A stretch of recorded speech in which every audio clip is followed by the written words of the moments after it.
a seat. Wait for the call for the state. For the defense.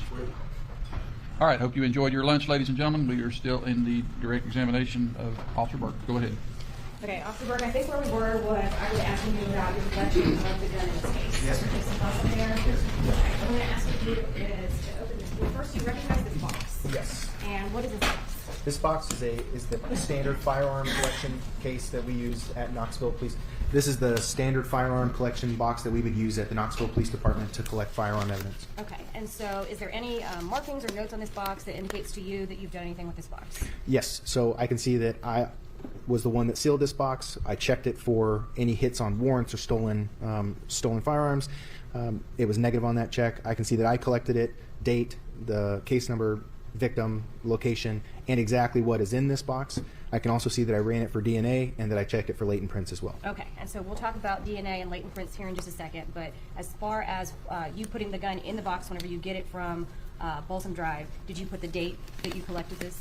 Correct, yes, ma'am. What date was that? That was 9/14 of 2019. Okay, and if you could open the box and then let me know, do you have a knife? I do not.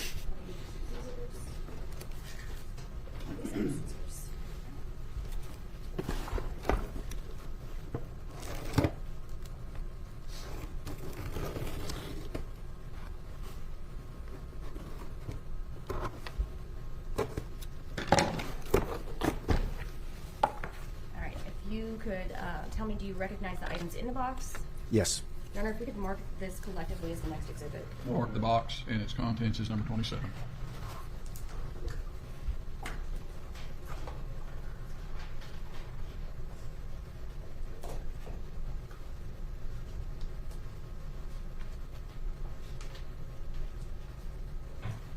Let me hand you Exhibit 27. What I want you to do is I want you to take each item out and show it to the jury, and then if you can walk the items down in front of the jury. Explain it. Make sure the firearm's clear. Yes, sir.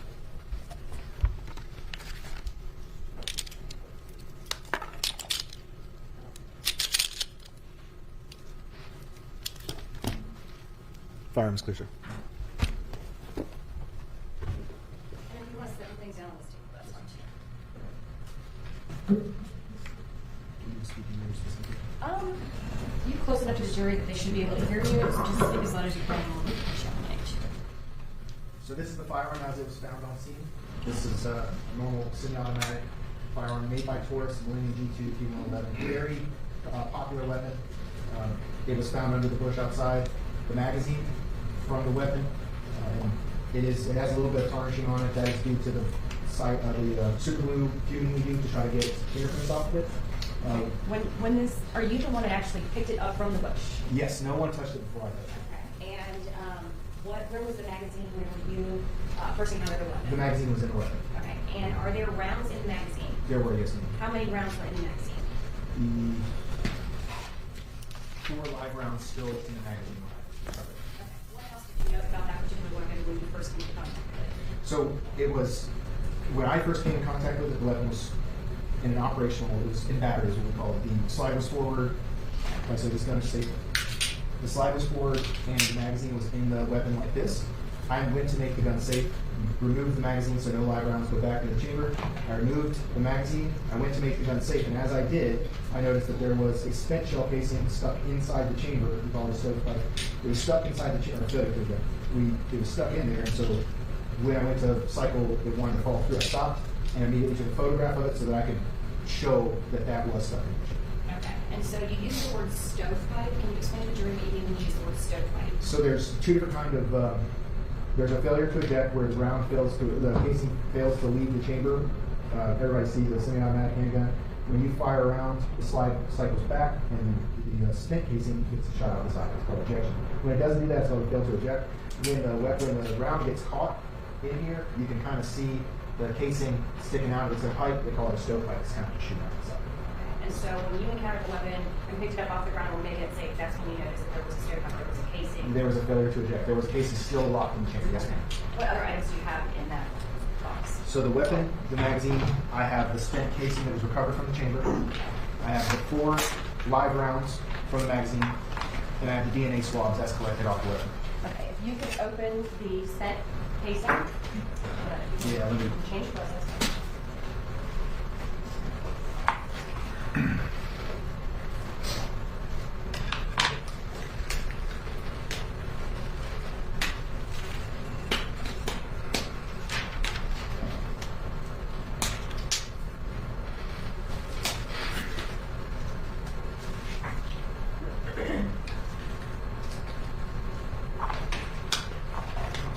spent casing. So this is the spent casing.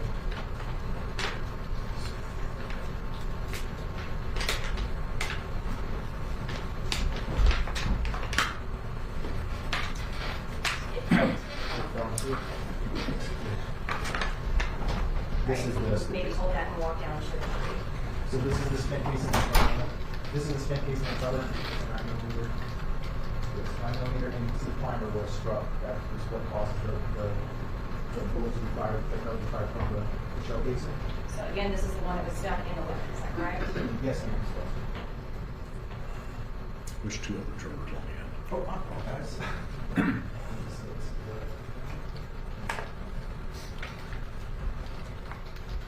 And if you will put that back in here, and then if we can make this particular envelope 27A. All right, file that as 27A, which will be the spent casing. And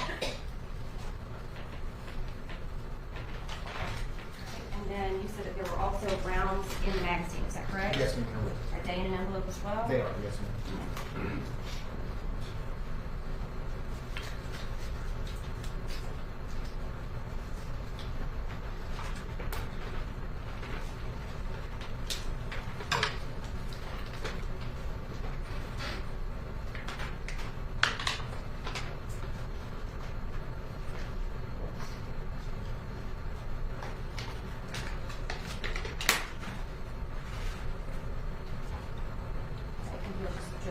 These are the black rounds that were recovered from the magazine weapon.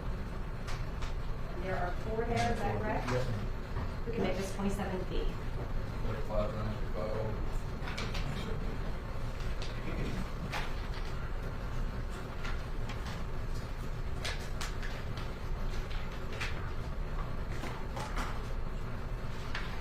And I'm going to let you go back and have a seat.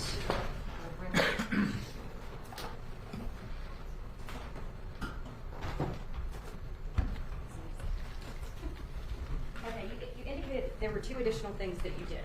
Yes, ma'am. What was the first one that you did? We collect DNA. Okay. And so tell the jury about that, please. So anytime we have a firearm, it's standard practice for us to collect DNA off of the weapon.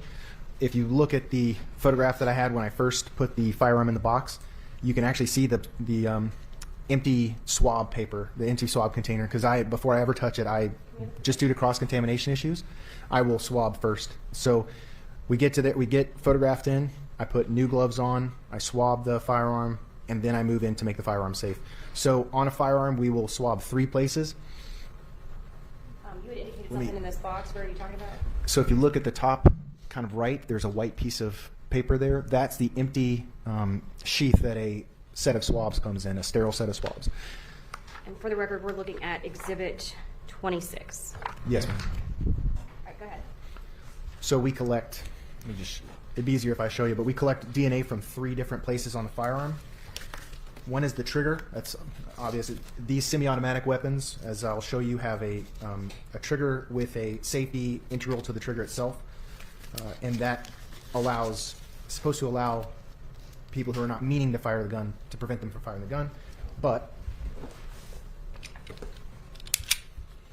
due to the firearm itself and the way the trigger is ribbed, we collect DNA from the trigger, we collect DNA from the grip where there's a rough surface that can grab finger cells, and we collect it from the slide right here as well. I'll walk around and show you, but we collect it from this slide as well because these are very rough ridges providing grip when you pull back the gun, and the spring is kind of heavy, so they make them very aggressive.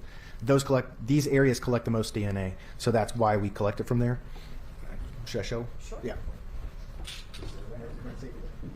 This right there right here, the slide, this aggressive grip, and the trigger has obviously the trigger as well. Grip on the slide, it's less than the grip on the grip and the Speak up. There's a microphone right there beside you. So the ridges on the side of the slide, the aggressive grip material on the grip of the gun, and the ridges in the trigger itself. And then you said you also did fingerprint swabs. Yes, that's correct. That we did. It's called cyanoacrylate fuming, but it's super glue fuming. You have to go back up to there, just so you're more comfortable. Can you tell the jury about that? Is there any questions you're finding? Move on. you also did fingerprint examination? That's correct. We put it into a hood and we use the standard scientific practice where we fume superglue into the chamber. Any amino acids from the fingerprint will develop a fingerprint. Okay. And so in this particular case, were you able to retrieve fingerprints from that gun? No, ma'am. And why is that? It's incredibly hard. I would say maybe 5% of all firearms that I ever got had a fingerprint.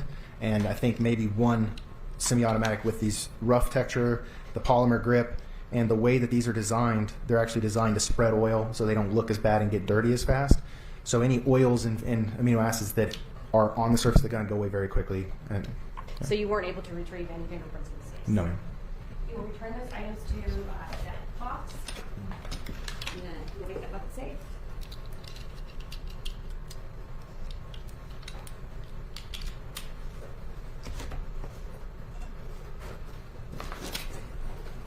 All right, so we were talking earlier about different times when different things happen. And so I want to get, let me hand you exhibits 26, 25, and 24. Yes, ma'am. And I'm going to write while you.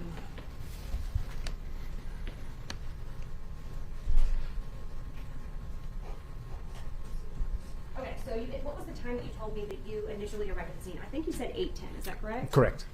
All right. The time I took the first photo. Okay. But, yeah, go ahead. Go ahead. So is 8:10 when you actually took the first photo? No, ma'am. It was 9:10. All right. And so explain to the jury where you got 8:10 and why it's actually 9:10. So we're taught to testify as to the time of the metadata of the photo. So you can look at any photo, any digital photo you take, and find out when that photo was created originally. And so we testify as to the metadata that comes with this original photograph. But I know from my notes and from my report that my camera was off 1 hour when I took those photos. And why would your camera be off by an hour? Most likely a daylight savings time issue. We take millions of photographs over 5-6 years, and sometimes you just forget to change the date and Okay. time. So the first set of photos that you did that was of the initial crime scene was at 9:10. Is that right? Yes, ma'am. And then the second set of photos that you did, starting with the remote, when did that start? That would have been 10:10. Okay. And the Just next. for the record, so we're talking about 24 is the first set, 25 is the second set. Yes, sir. Yep. Yes, sure. And then exhibit 26, whenever you all found the firearm, I believe you testified that you started taking photos almost immediately thereafter. Yes, ma'am. What time was that? That was 11:05, 11:06. 11:05, 11:06, and that is the gun. Is that correct? Yes, ma'am. All right. After you took those initial photos on the scene, was there anywhere else? What's the next thing you did? After you took the presets of photos we just talked about. So during this time, it's somewhat chaotic, and we're trying to get as much evidence as we can and still meet the wishes of the investigators. And there's multiple investigators on scene, multiple officers. Around this time, once we had the gun, we're doing an in-depth search for evidence. It all has to fit into it's not a strict schedule, but we also would, around this time, once things are calming down, I'm looking to run my Faro scan, my laser scanner. I'm looking to do very in-depth search for extra evidence that wasn't found on the initial sweep, looking for anything else that we could have missed. So at this point, you found the cartridge. Is that correct? Yes, ma'am. We had already found that in the weapon. But you've not found the projectiles. Correct. Yes, ma'am. All right. Is the next thing, did you ever go to UT Hospital or Destiny? Right after this, I believe it was Investigator Wardlaw asked us to go collect the photos and the clothing from the victim at the hospital. Let me hand you these photos and ask you, do you recognize those photos? Yes, ma'am. And what are those photos of? These are photographs taken at UT Medical Center of bullet penetration or penetrating wounds on the victim. What time did you go to and take those pictures at? My metadata says 10:50. That would have been 11:50 p.m. So 11:50. And is that true and accurate representations of some of the photos that you took of Destiny? Yes, ma'am. I wonder if we could make this the next exhibit. Collect it again. Yes, there are 4 photos. Those will be marked on the phone.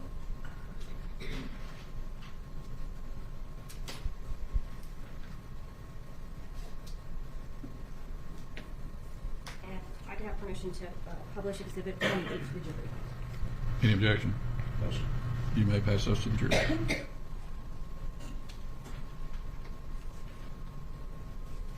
while the jury's looking at that, can you just describe briefly what you did at UT Medical Center? When we are at this point, I believe I knew that the victim was deceased. We went to the medical center. The first thing I did was attempt to locate the clothing of the victim, because sometimes the doctors aren't charged with collection of evidence. They will just dispose of it as biohazard. So my first order of business was to get that clothing, which I was able to recover. My second order of business was to get photography evidence of the wounds to the victim. So did you take a picture of both sides of her hands? Yes, ma'am. Her right hand. And did you also take a picture of the front and the back of her body? Yes, ma'am. You said that you actually collected her clothing first? Yes, ma'am.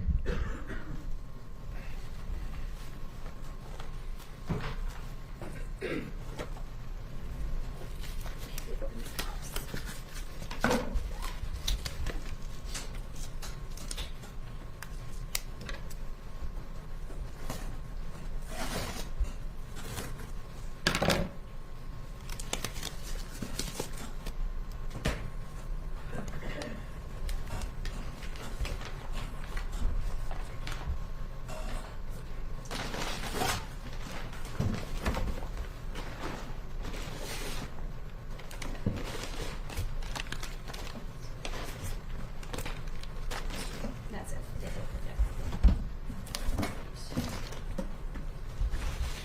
So let me start with this. Do you recognize the item? Yes, ma'am. What is that? This was collected at the hospital from, I'm sorry, this was at the ME office. At the ME's office? The victim's clothing, yes, ma'am. Okay. And so do you recall if that clothing was collected at the ME's office then? Is your handwriting on this? This is my handwriting.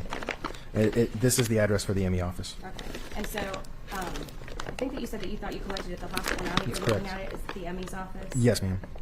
Um, Anytime you get a murder, anytime there's a victim of an unnatural violent death, the ME always has jurisdiction of the victim and all of their property and possessions, so they would have taken this to the ME office. Okay. And so what was the date that you collected that from the ME's office?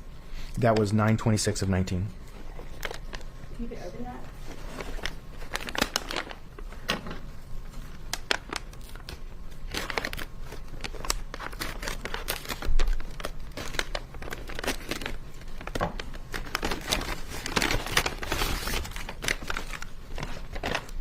We can make this one cool. The next exhibit, there were 3 bags. 3.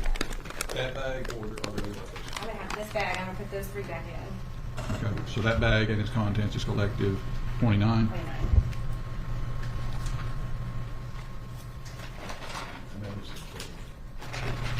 Okay. The Well, I'm informed. of Destiny Oliver, is that correct? Yes, ma'am. All right, now there were 3 bags here, and the first one is a shirt, is that correct? Yes, ma'am. Second one is some shorts, Yes, ma'am. and the third one's some underwear. Yes, ma'am. Okay, we don't need to open the shorts or the underwear, so I'm gonna put those back into Exhibit 29, but if you could open Destiny's shirt.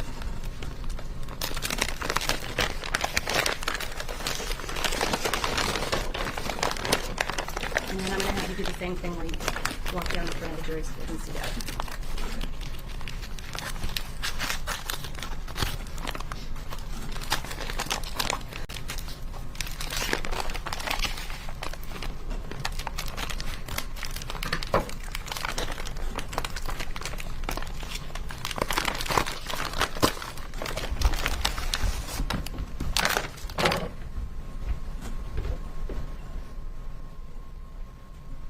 This is the shirt the victim was wearing when she was recovered by officers. It's cut in the front because the medical personnel were obviously attempting life-saving efforts, but it was recovered like this from the medical. Okay. Is the front of the shirt the portion that's cut? Yes, ma'am. Were there any defects in that shirt? There's a defect in the back of the shirt. Can you show that to the jury and make sure that you can let the see it as well? This is a defect in the back of the shirt. Here, ma'am, and here you can see, well, stand up and closer if you need to.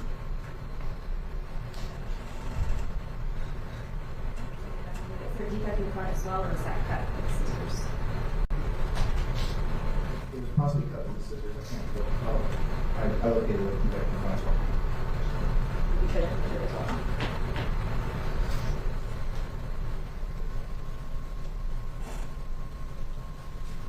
Go back up and have a seat, and then I'm gonna have you put that back in this bag.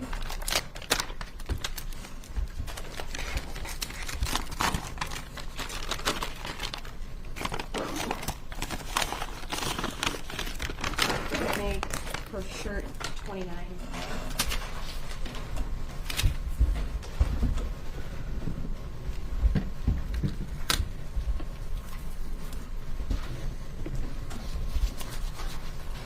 For the record, I'm going to put 29A into the bag labeled Exhibit 29.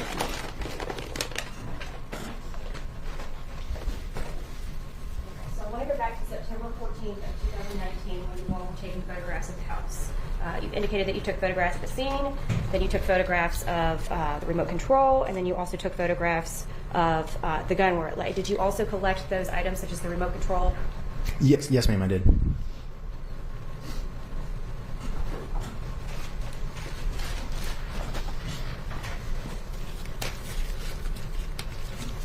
And did this item ask, do you recognize that? Yes, ma'am. What is that item? This is the envelope containing the remote control with the perforation defect. Okay. And there's also a note on there that I see that says RBS. What does RBS stand for?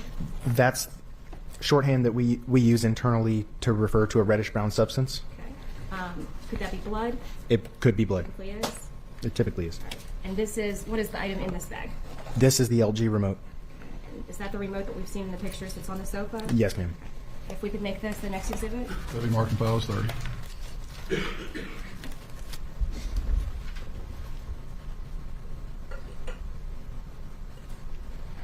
if you could open this item and just hold it up for the jury and tell them what it is.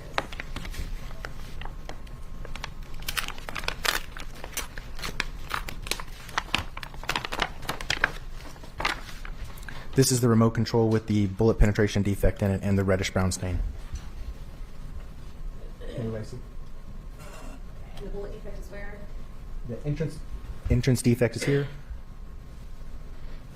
and an exit defect is here.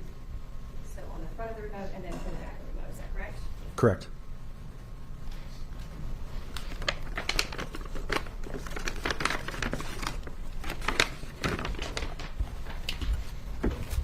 Also collected towel. Yes, ma'am. Hand you this item and ask you to recognize that. Yes, ma'am. What is that? This is a green towel that was on the scene in front of the couch near the reddish brown stain where the victim was found. Every conviction is going to consider it.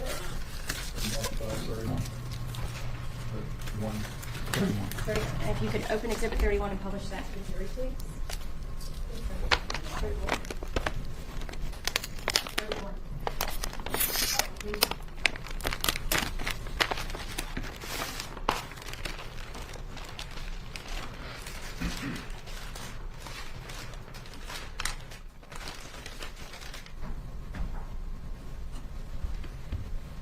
This is a green towel found in the approximate location of where the victim was supposedly found. Okay, we'll see that in some pictures here in just a minute. Is that correct?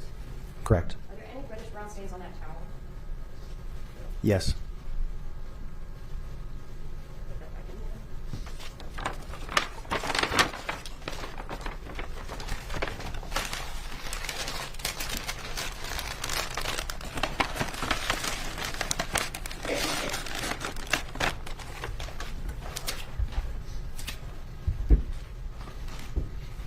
Hand you this next item.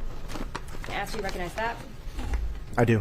What is that? A picture, or what is that item? This item is the pillow that was on the couch. The throw pillow was on the couch with the defect in it. Okay. And this is the third pillow. This is the third pillow from the left. Yes, ma'am. And you said it's the one without the fringes. Is that correct? Yes, ma'am. You make that the next exhibit 32. That'll be marked and filed. And permission for him to open and publish exhibit 32.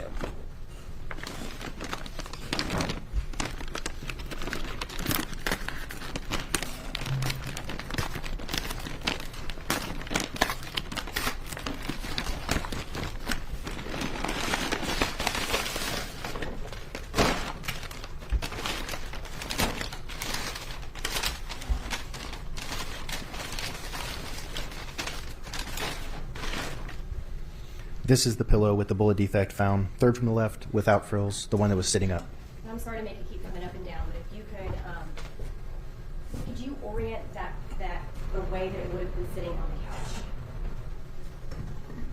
The way the pillow was sitting on the couch, if you were standing in front of the couch, would have been like this. Okay, so the defect in the pillow is on the left side, Yes, ma'am. kind of mid to upper portion of the pillow. Is that Yes, ma'am. accurate? Okay. You could just walk this way and then make sure you don't want to. When I walk around, the defect may be hard to see, but it is circled with my initials in black. Okay, and after you found that defect, that's when you circled it with your initials. That's correct. I found it, located it, we photographed it, recovered the projectile, and then after the evidentiary value was gone, we sent it.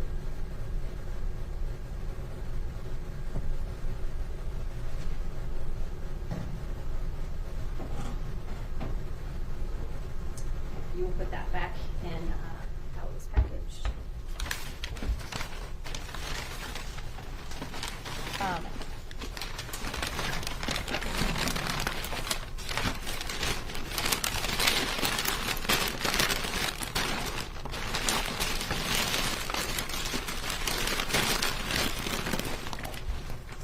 You got it?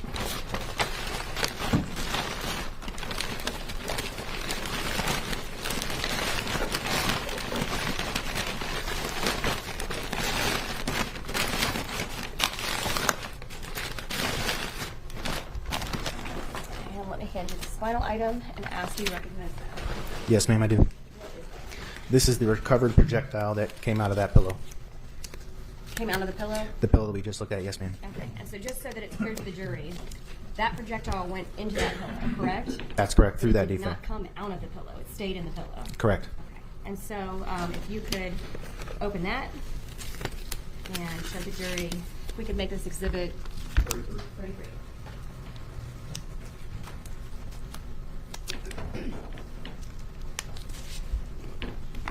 You could do that.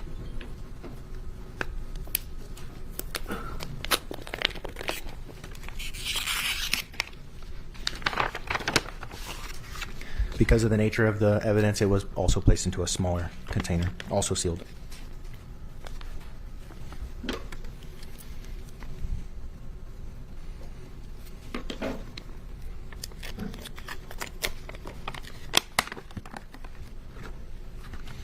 This is the projectile recovered from the pillow.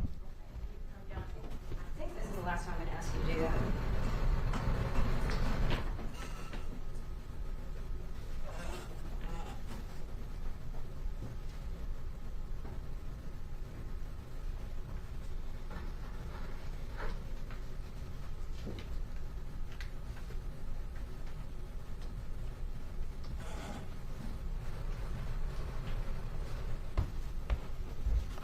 So you're going to place it back in the original envelope? Yes, ma'am. Place that envelope back into the other envelope, is that correct? Yes, ma'am.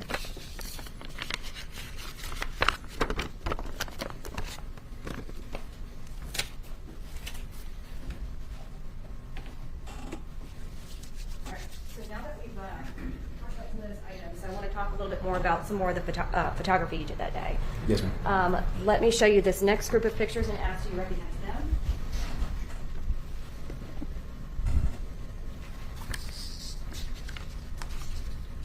Yes, ma'am. And what are those group of pictures?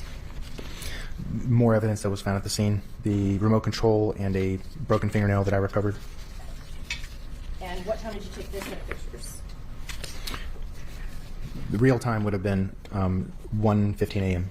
When 1:15. 15. Yes, Okay, ma'am. so now we're on to September 15th, right? Yes, ma'am. All right. And so if we could make those the next exhibit, Your Honor. 34.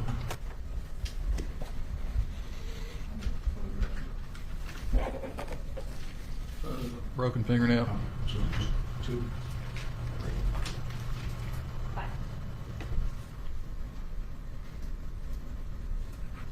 Okay, so I want to be clear about the timeline. After you went to UT Medical Center and got the photographs of Destiny, do you remember a point in time where Detective Riddle and Detective Wardlaw and Phyllis Tonkin came back to the scene? Yes, ma'am. And when they came back to the scene, they came back with the defendant? Is that Yes, correct? ma'am. Okay, so these set of photos, are these being taken whenever they're back at the scene? They would have been at the scene. Yes, ma'am. Okay, and so that starts at 1:15? Yes, ma'am. Commissioner, call please to the jury. you have the lights? Let's get the first time. Can you tell the jury what this is? This is that same LG remote that I showed. This? This is another photograph from that living area towards the main door.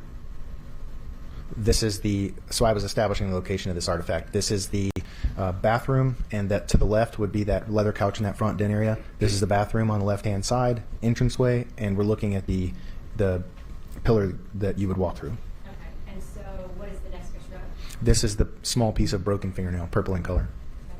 And the last picture of? Close-up of that same artifact. Okay, and again, just to orient the jury, this threshold that we're looking at in the third picture, this one right here that's up on the screen, where is this? Where are we talking about in the house? So the front door is to the left. Where the victim was found is just behind me to the right, and I'm looking straight into the bathroom. If I reach out my left hand, I would touch that fireplace in the den. Okay. So as you're walking through the front door and you go past that front den area, before you get into the next living area, the pillar that you walk past, it's there on the left. So while you are at the scene at this point in time with Detective Riddle and Detective Orlaw and Phyllis Tonkin and the defendant, at some point in time somebody asked you to move the stool, or asked somebody to move the stool. Yes. And to photograph also a closet that was there. Yes. And did you do that? We did. All right. Hand you the next set of photographs and ask, do you recognize these?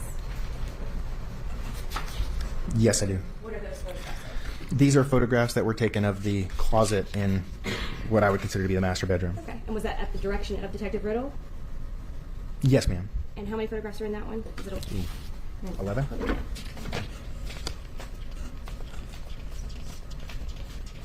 11. Okay. And what time was it that you took these photographs? This would have been 3:20 a.m. 3:20? Yes, ma'am. And that's of the closet. This is of the master bedroom closet. If we could make this the next exhibit. And those are marked and filed as 35.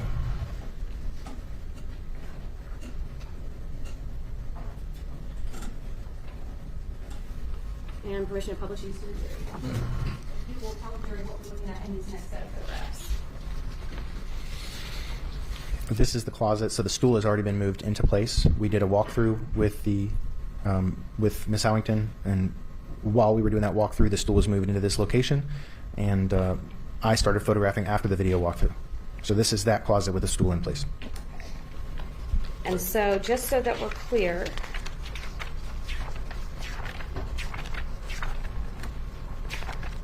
I'm going to go back to Exhibit 24. The stool, so that you can take that picture, was moved from here to that closet. Is that correct? Yes, ma'am, that's correct.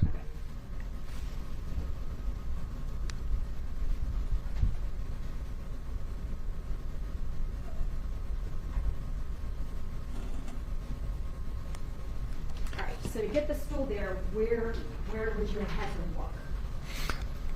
From where we found the stool when we were walking in, it's kept at a little table.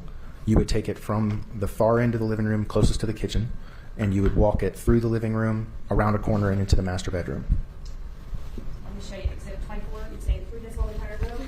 Correct. You would walk toward the camera, and then go around this little armchair that's in the front of the photo, and then you would take a right. Or you would take a left. All right. Please tell the jury what's in the next photo. This is the top of the closet. And the next.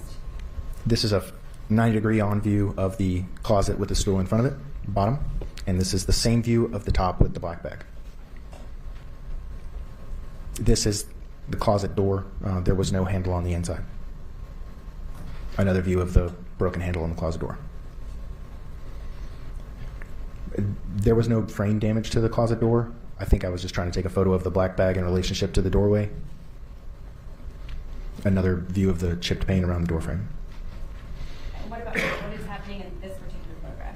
In this photograph, we're photographing the height from the top of the closet where the black bag was found down to the top of the stool.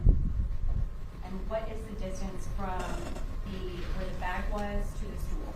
It was 51 inches, which is 4'3" 51 inches. Okay.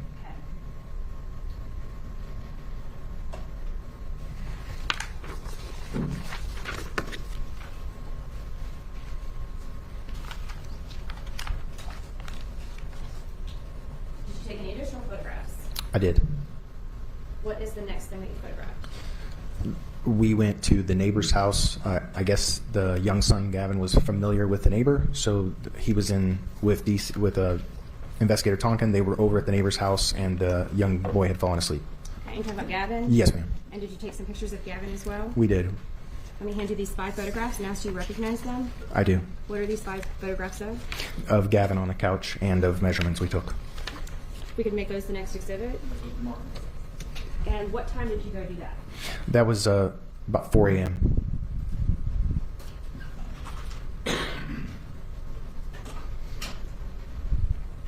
Permission of public use to the jury. You said it was about 4 p.m.? 4 a.m. 4 a.m. Yes, ma'am.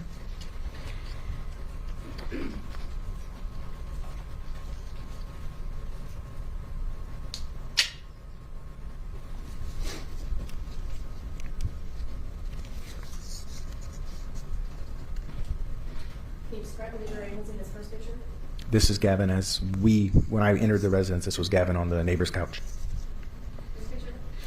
In this picture, we had placed a measuring tape alongside him. I was trying to get his full body in frame, not necessarily take the measurement there. This one? This is a rough estimate of how tall he was without extending his arm, just head to foot. He's about 3 foot 1 inches tall, 3 foot tall. And then somebody took his arm and extended it to this picture? That's correct. I believe the neighbor took the arm, extended it out, and it contracted a little bit, but we just did the best we could to measure from the tip of his finger down his body to the base of his feet. And what is the measurement from his finger to foot? It was 42 inches from fingertip to the to the heel of the foot, and then the ball was like another inch, 43. And so did you all wake Gavin up to take these pictures? No, we manipulated him, but he was a sound sleeper. Okay. And you're aware that later on in the investigation that there were pictures taken of Gavin while he was awake, is that correct? Yes, ma'am, and he was much more cooperative then. Okay. And so, but these are pictures that were taken on September 15th, is that correct? Yes, ma'am.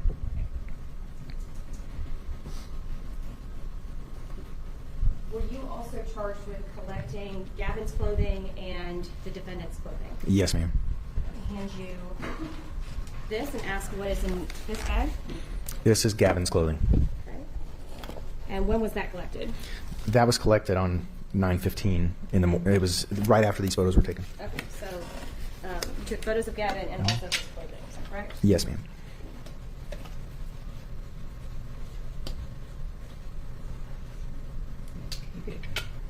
And is this his clothing? Yes, ma'am. Now if we can make this the next exhibit. Every marking filed is 37.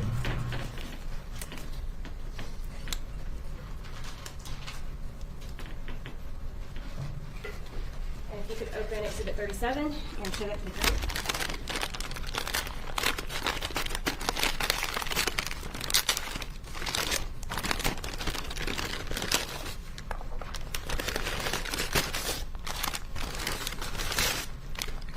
There are 2 pieces of individually packed clothing, the Nike gray t-shirt and the black shorts.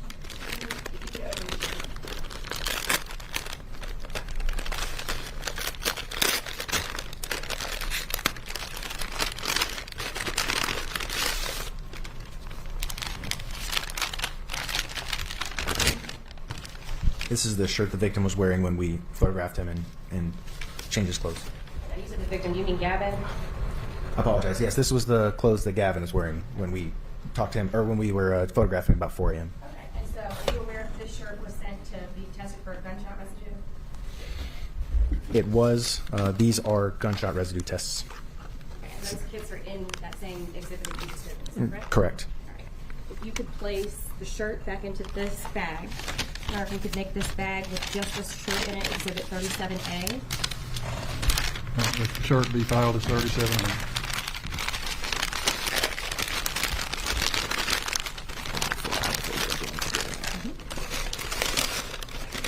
Is that the only thing in here? Yes, ma'am. And then if you could just put the other items back into The GSR kits in the bigger bag or that smaller? In the bigger bag, sir. So going into exhibit 37 is the 2 GSR kits, the shorts. The black shorts. And then 37A, which we opened, which Yes. is Gavin's. Did you also test, or did you also collect the defendant's dress? Yes. And ask you about when that was collected. That was collected 9/15, so September 15th of 2019. And so, can you tell me if this item that I've handed you, is that her dress? Yes, ma'am. Can we make that the next exhibit? That'd be marked in files 38.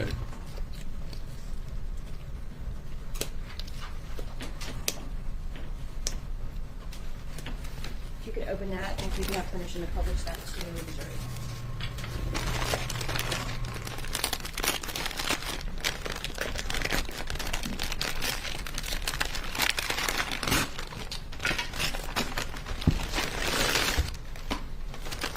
Same thing, is there a GSR kit in here? Yes, ma'am.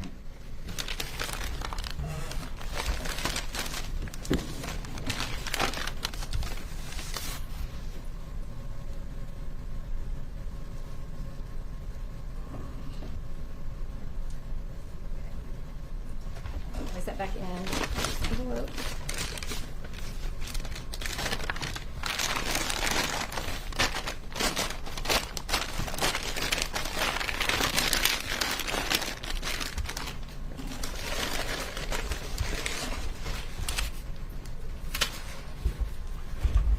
Show you these last set of photographs and ask, do you recognize these?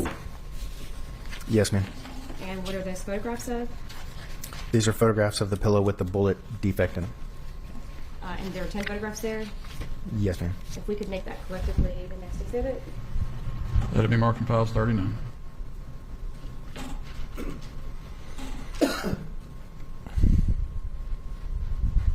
Okay, and before we pull these up on the screen, can you explain to the jury what you did as far as with the couch and with the pillow? As we finished up with Gavin, we were finishing up the scene.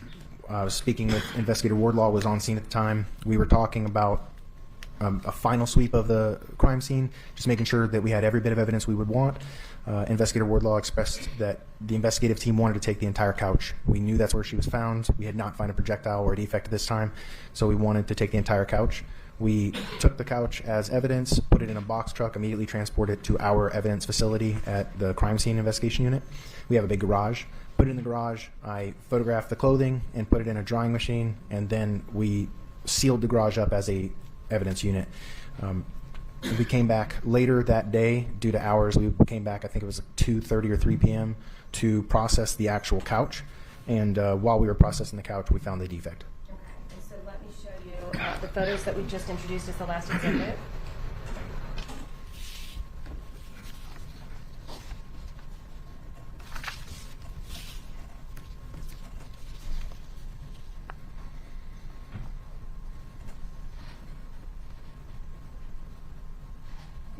Tell the jury with this. First, I want to ask you: do we have this oriented correctly, where the defect is in the on the left side towards the middle? Is it oriented correctly as it would have been on the couch? Yes, ma'am. Okay, go ahead. So when we moved the couch to our evidence facility, we left the pillows in place. We just picked the whole couch up, put it in there. When we got it to Fifth Avenue, or excuse me, at our evidence facility, and we didn't touch it until we came back that next day. While we were looking through the pillows one by one, we found a defect. It's on this pillow, and it's very hard to see right now, but there's a small red fiber, and it was right next to that red fiber. That is little up, right, yeah, so you're a little to the left, a little more. There's the red fiber. That red fiber was very close proximity to the defect. Show you the next photo. Is this oriented correctly how it would have been on the couch? Yes, ma'am. Okay, and where is the defect that you were talking about? There's a red fiber moving across to the right-hand side. That's the defect. To the right, there it is right there. Next photo. While the way we found that defect, I was squeezing the couch looking for the projectile and found the projectile. Then we found the defect. You could feel the projectile. Okay. And then this is the projectile inside, just breaching the defect on the way out. And so are you going to take the projectile out of the pillow through the hole that it went into the pillow? Yes, ma'am. This next picture? This is the projectile coming back out the defect. Okay, so that's literally you pulling it out of the pillow, correct? Yes, ma'am. What is this a photo of? This is what we call an ABFO scale. All it does is give you on a perpendicular line, gives you the measurement of the defect. Because it's in cloth, it seals pretty well. It's very hard to tell the size of the defect, but I measured it either way. Is that the last photo that you took? Yes, ma'am. I can have just 1 minute.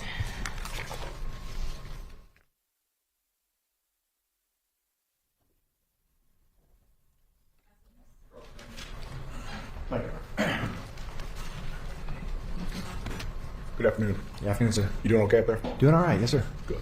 How you doing? I'm good. Yes, sir.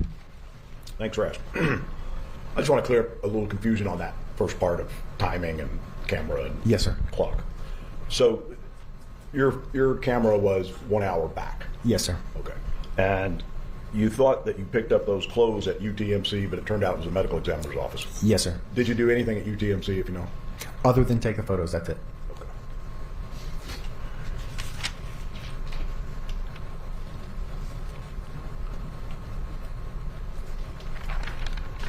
Oh.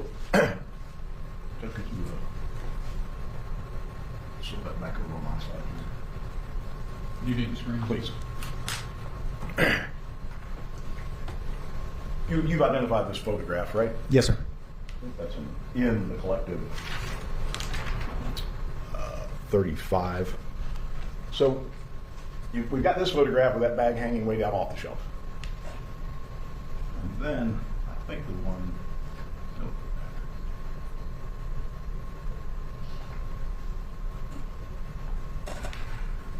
Ah.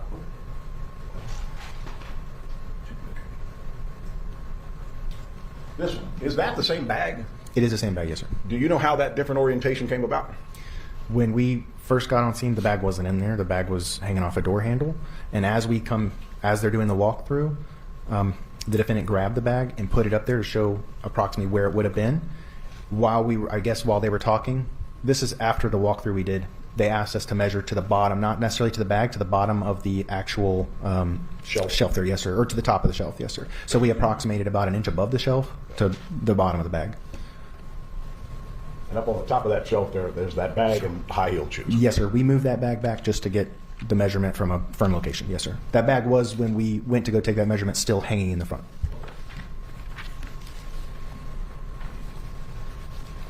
And had you not come up here, you would have been on a boat in the coastal waters of Florida today. Yes, sir. I'm sorry. I appreciate you coming up here. Yes, sir. Thank you. Just briefly, so just to be clear, the person that moved the bag, you said it was on the handle of the door? Yes, ma'am. Okay, so that door, in one of the pictures, you can see that the handle on the inside of the door is just like a screw. Yes, And on the ma'am. outside, there's an actual knob. Is There's that a knob, correct? yes, ma'am. Was the door on the inside of was the I- bag on the inside of the door or on the outside? And if you don't recall, I that's can't okay. recall. I know it was on that door because I remember Investigator Wardlaw exclaiming that she moved it. Okay, he was concerned that she was moving Yes, the ma'am. bag from the door up into the top of the closet. Yes, Is ma'am. that correct? That's all. Yeah, further.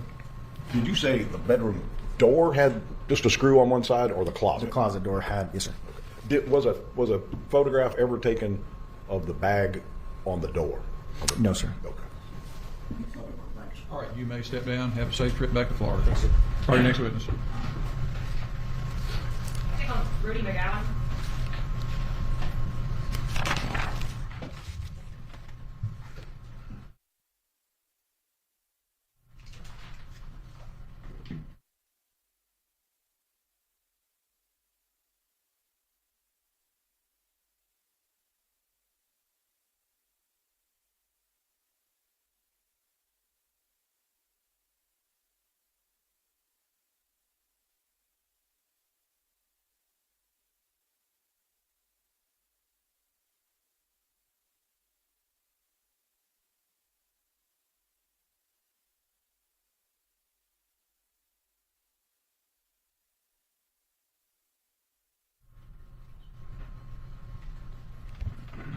If you would raise your right hand, please, and be sworn. Do you solemnly swear or affirm the testimony you're about to give to be the truth, the whole truth, and nothing but the truth, so help you God? Yes. Have a seat. Adjust the microphone if you need to speak directly into it.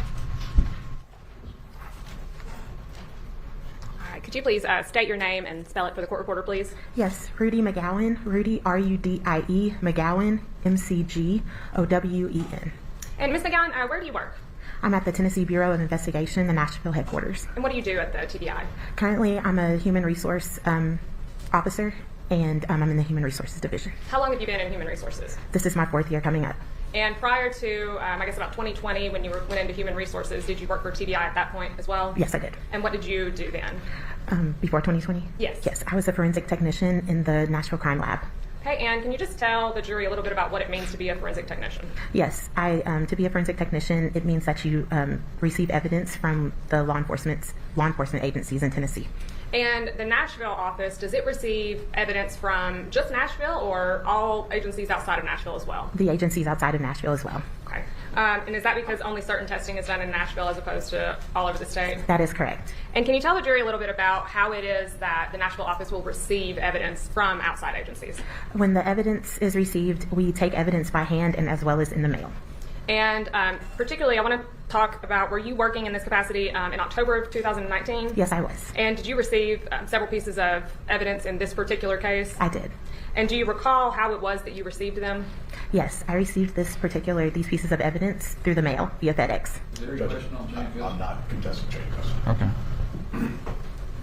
Well, that cuts down on my questions a whole lot, Mrs. McCowan. I take it you looked at the evidence, you logged it in, and documented where it came from, correct? That is correct. All right. Now, I guess at this point, if we could at least just have... Go ahead and show her that document, let her identify that. Okay, so when evidence comes in, you log it in, TBI's internal system, and it creates a chain of custody. That is correct. And does that chain of custody document every time that a piece of evidence is taken out by anybody or for testing or anything like that? That is correct as well. And do you recognize this document that I'm showing you here? I do. And is this the chain of custody for this particular case? Yes, ma'am. Here, if we could have this as the next Let that be evidence. marked and filed as number 40. And then when you receive evidence, does it also come with a request for examination from the agency that is actually sending you the evidence? Yes. And is that what this form that I'm showing you here Yes. is? And that's the one that you received with the evidence in this particular case? Yes. All right, this could be the next number. Let that be exhibit. marked and filed as 41.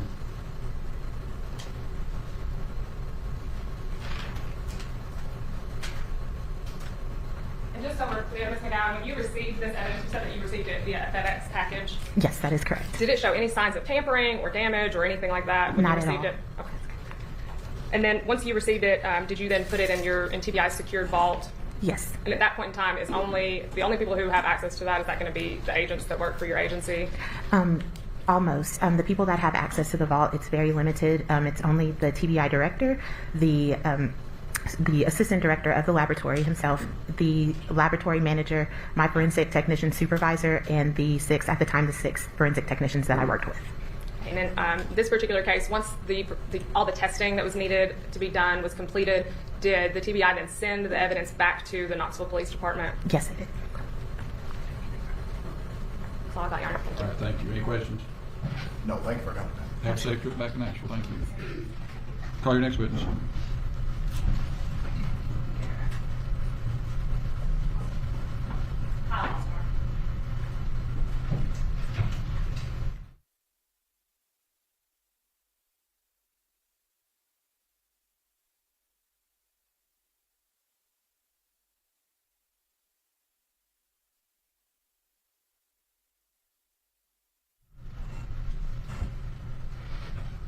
Come around, please, and as you approach the witness stand, raise your right hand and be sworn. Do you solemnly swear or affirm the testimony you're about to give to be the truth, the whole truth, and nothing but the truth to help you God? Thank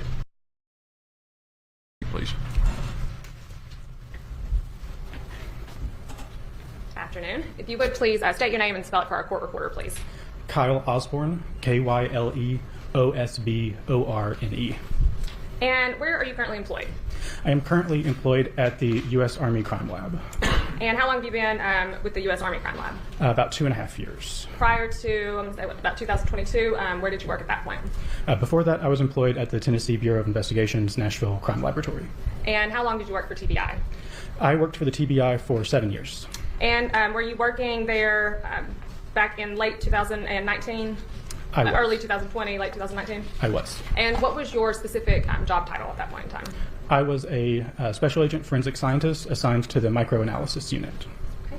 And I apologize, I don't know if you still have the same title, but I'm going to call you Agent Osborne just because I'm going off your report here, unless I need to call you something else. Is that okay? As of now, I'm no longer a special agent, so... Well, I'm going to go off this report, and I'll just refer to that just to make it a little bit easier, if that's okay. All right, so before we get into this, I want to talk a little bit about your education and your training prior to coming to the TBI. Can you tell the jury about that? Judge Weekly, they can ask if they want. We're not contesting his qualifications. All right, ladies and gentlemen, both sides agree that this witness is an expert in the field of microanalysis. For that reason, the rules of evidence provide that he may offer opinion testimony. Go ahead. All right, and so I guess, Your Honor, just for purposes of the record, I think we would also ask that the witness be tendered as an expert in gunshot residue, primer residue, as well as microanalysis, as the court said. Give me the full title of your field of expertise at the time. Gunshot primer residue for this case, Your Honor. Gunshot primer residue. Okay, go ahead. And just for purposes of the record, I know that we've already tendered you as an expert. Could you at least just tell us where you went to school and what degrees you hold at this time? Yes, so I have a bachelor's of chemistry from Vanderbilt University, as well as a master's in chemistry from Georgia Tech. Okay. And so were you asked to examine some articles of clothing in this case? Yes, it was requested that I examine, it looks like 4 articles of clothing in this case. Okay. And were you able to actually do the testing needed on those and create a report with the findings of your testing? I performed testing on 3 of the 4 exhibits that were submitted. Okay. And did you put your findings in a report? I did, yes. I can approach, Your Honor.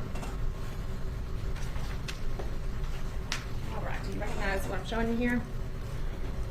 Yes, this appears to be a copy of my microanalysis report dated January 17th, 2020. Great. And is this a fair and accurate copy of the report that you generated in this case? Yes. If we could have this.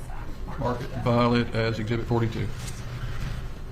Okay, before we get into the specific findings in this case, I want to just kind of back up just a little bit. If you could just talk to us a little bit about what is gunshot residue? So gunshot residue generally refers to residues that are produced when a firearm is fired. So for gunshot primer residue, it's specifically talking about the residues that come from the primer on the back of the cartridge or ammunition.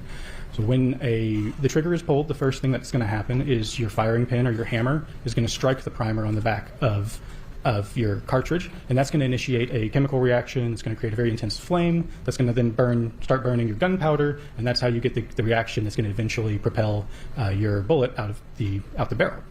So when that initial reaction happens in the primer, you're going to get chemicals that are common to primers, and they're relatively uniform across different manufacturers. Those chemicals are going to contain antimony, barium, and lead. When they burn, you're going to get those chemicals turning into a gas, very hot, expanding rapidly. And so they're going to try to force their way out of the weapon any place they can, any little non-airtight gaps. So you're going to have a lot that are going to go out the barrel, but you're also going to have them escaping through, if it's a pistol, like your ejection port, or out the magazine well, through gaps around the trigger. If it's something like a revolver, you have large gaps around the cylinder where those gases can escape. And so when they escape the weapon, they're going to move out in the area around where the firearm was discharged, and they're going to expand and cool very rapidly. When this happens, you're going to get these gases are going to condense all the way from a gas down to a solid. And when they do that, they're going to form these rounded shapes as they move from solid to liquid, or gas to liquid to solid. And so you're going to have these small microscopic rounded particles that are going to be distributed and falling out of the air in the area around where the gun is just discharged. We consider those rounded particles containing the elements antimony, barium, and lead to be primer gunshot residue particles. And again, just to be clear, I mean, talked about a lot that goes on whenever a gun is fired. This is not something that can be seen with the naked eye, though. You can't see gunshot residue on a person with the naked eye. Is that correct? That's correct. These residues that we're looking at aren't like soot or partially burnt powder. These are small microscopic particles, generally on the order of a few nanometers. So, for instance, the width of a human hair, you can line up somewhere on the order of 60 to 80 of these particles along the width of a human hair to give you an idea of the size of these particles. And so if you are doing a test on, say, an article of clothing or hands or something to that effect, and you find gunshot residue, what would that reveal? So finding gunshot residue on hands, item of clothing, is an indication that that item, it tells us that they have gunshot residue on that item. What's up for debate is how those residues got there, and there are a few ways that residues can come from a firearm and end up on the hands or an item. It can be from firing a weapon. It can be from, like we said, those particles are condensing in the area around where a weapon was fired. So if you were near a weapon that was fired, or if you handled a weapon that had gunshot residue on it because it had been fired, or came in contact with a source of gunshot residue, they can be transferred in that way, like through handling a weapon. So those are the three main ways that we talk about of how gunshot residue could end up on someone's hands or clothing. And so, just to make sure that I'm clear on it, let's say that we're dealing with a situation where we're in an enclosed space. could the presence of gunshot residue indicate that a person was just in that room when a gun was shot? Yes, the presence of gunshot residue could indicate that that person was just near a gun when it discharged. Not necessarily that they did the shooting, but were in pretty close proximity, is that correct? Yes, they could have never handled the weapon, and if they're in relatively close proximity, say generally talk 5 to 6 feet or kind of downrange of the weapon, they could have those gunshot residues on them without ever handling the weapon. Could there also be transference of gunshot residue from one person to another? Say, if a person had it on their clothing and hugged another person or picked up another person, could that also be a way in which gunshot residue could end up on someone's clothing? Yes, these particles do not permanently adhere when they settle onto an object or clothing or someone's hands. They will be lost through transfers over time and when they come in contact with other things.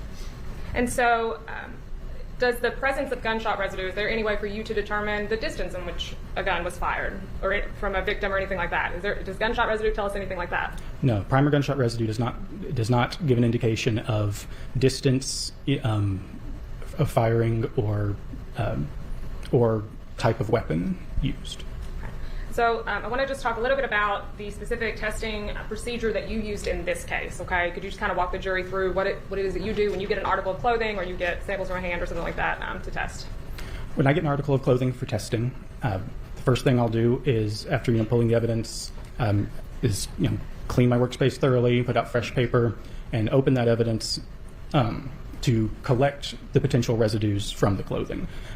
Our analysis is not looking directly at the clothing, it's going to look at samples that we take from the clothing.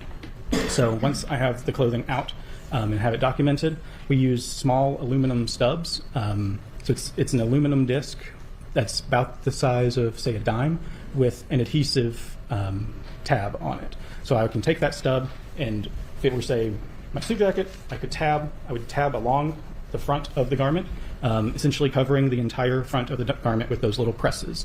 And that adhesive is going to pick up those residues if they're present on the garment. After collection, I can take that stub to a specialized microscope that's going to allow me to look at both the shape, like we talked about, where they've condensed from a vapor, so they're going to have a rounded shape. So it's going to let me see the shape, but it's also going to let me look at the elements that make up that particle. So I can see that it has the correct shape and it has that antimony, barium, and lead. Then I'm able to call that a particle of primer gunshot residue. Now, in this case in particular, you said that you received 4 items of clothing. Is that right? That's correct. And you said you only tested 3 of those. We'll get into that 4th piece. But on the 3 that were tested, were you able to find gunshot residue? Yes, I found gunshot residue on what the TBI's exhibits 1A, 1B, and 2A. Okay. Let's break those up for those. Looks like 1A says that it's a gray Nike child's t-shirt.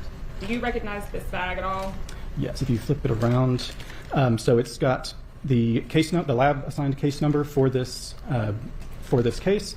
It has a label with Exhibit 1, as well as I have my personal markings on it with the case number, the exhibit numbers that were in this bag, so 1A and B, my initials, and the date.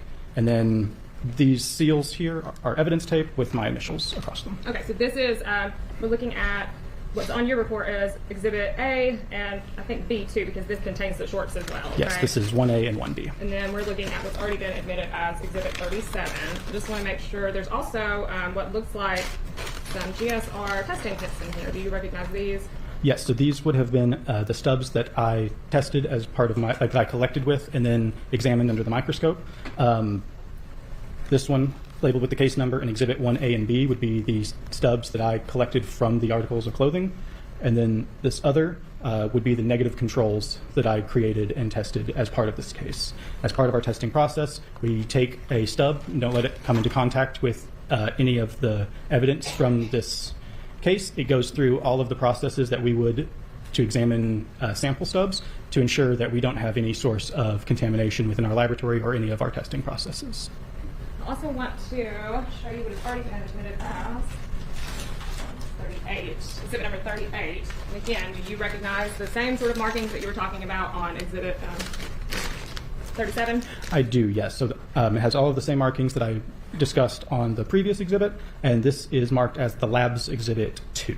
Okay, and this on your report is listed as a black and white dress. Is that correct? That's correct. All right, and so Exhibit 37 here, this first bag, listed as a gray Nike Child's t-shirt and size 14 black shorts that we now know came from Gavin, the full 2-year-old Gavin. And then Exhibit 38 here is the dress worn by Robin Howington. Those were the 3 items that you tested, is that correct? That's correct. And did you find the presence of gunshot residue on those 3 items? I did, yes. Okay, and so again, just so that we're all clear, the presence of gunshot residue, that cannot tell us who shot a gun. Is that right? Is that an accurate statement? That's an accurate representation. Okay, but it can tell us that when a gun was shot, that these individuals were probably in pretty close proximity. Is that right? Is that fair to say? So being in close proximity is one of the ways that these particles could be deposited. Again, physical contact with a source of gunshot primer residue is an additional. My testing of those 3 major ways can't distinguish which. And can your testing find whether or not there's more gunshot residue on one person versus another, one article of clothing versus another, anything like that? There's not any scientific basis for assigning extra weight to finding more particles on one person or another, trying to assign, shooter versus bystander. For gunshot residue, the testing is really to the point of whether it's present or not. Now, briefly, I just kind of want to talk a little bit about when we're talking about clothing, gunshot residue on clothing versus gunshot residue on a person's hands, for example. Does gunshot residue on clothing last longer typically, or vice versa? So on the hands, gunshot residues are deposited into the oils that our skin naturally produces. That's where they kind of stick. But those oils are constantly lost through touching objects, through just your natural oil production of your hand. They're constantly getting replaced. So they last significantly, they last a shorter amount of time on skin than on clothing. Something as simple as washing your hands would completely remove gunshot residues from your hands. Whereas with clothing, typically gunshot residues are considered to remain on that clothing until it's washed. And is there a certain amount of time after, say, a shooting takes place where you typically wouldn't expect to find gunshot residue on a person's hands? The rule of thumb that I normally go with is after around 8 hours, I am not expecting to find gunshot residue on someone's hands. There are labs out there that will not test kits from an individual's hands if they were collected more than 4 hours after the incident. I want to just, last thing is I want to talk about this 4th article of clothing that you received, and you've got it listed as Exhibit 3A here on your report, and it states that it's Destiny Oliver's clothing. Now, did you test that clothing? I did not test Destiny Oliver's clothing. It was indicated to me that Destiny was the victim of a gunshot, in which case she's been associated with the discharge of a firearm, and that is all that that primer gunshot residue testing would have been able to say anyway. So doing the testing would not have provided any additional information to the case. And so, just to make sure that I'm understanding, essentially because we already knew that she was the victim of a gunshot wound, there would be really no need for testing to see whether or not there was gunshot residue on her clothing? That's correct. I'll pass the list. Thank you. Good afternoon, Agent. Good afternoon. You doing all right up there? I am. Okay. And one of the reasons not to test Destiny's clothing is you would expect to find gunshot residue. Yes, I would. And so the contact, if someone was lending aid to or comfort to Destiny, that certainly could have been a transfer by contact of GSR, right? Yes, if someone is coming in contact with someone who has been shot, especially if they're contacting them in any area around the gunshot, I would expect transfer. Holding a pressure bandage or something holding pressure over a wound would transfer? Yes, I would expect that would transfer it to someone's hands. Yes. And you were not asked to look at the hand, or you were not asked to do any testing related to the hands of anybody in this case, right? No, as far as I know, no kits from hands were submitted. Thank you, Agent. You were free to go. Have a safe trip back. All right, you may need a break. I see some heads nodding. Okay. We're going to take about a 10-minute recess. Everybody stretch your legs. Don't discuss the case. All rise for the jury.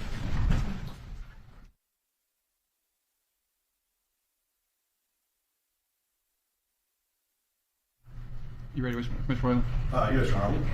I'm now never come back home. I'm investigating the board a long time. So I don't know about getting through both sides. I think if we're not going to get to work on What has he had that like to let him leave, we've got to put him in the phones with it. We've got evidence that we have to put in. Okay. But if we're not going to get him today, I don't want him sitting out here all day. So if we could, and he's on night shift tonight, so if we're not going to get him today, I'd like to just let him go and tell him that we're Well, going to first thing in the morning. I'm not clairvoyant. Who's your next witness? We've got a firearms expert, then I have Phyllis Tonkin that has 2 videos that we're going to play with her. Then we have Terry Pate who has jury out hearing that we're going to have to do. So I don't think there's any way we're going to get to him anyway, but I didn't want to tell him to get going if the court was. No, I mean, I don't want him sitting here. But I don't want to zip through 3 straight witnesses, and at 4:15, you're saying that you're out of witnesses. But I mean, realistically, if we've got the firearms person, and then who's the next person? I'm sorry, who? Oh, Phyllis. Okay, and then Investigator Pate. I mean, in all likelihood, we're probably not getting to him. Can we let him know that? Yeah, we'll just start with him tomorrow. Can we get all the proof in and through tomorrow? Or are we going to be done with the proof, you think? Unless the defense has a lot of witnesses. We'll be done with the state's case tomorrow.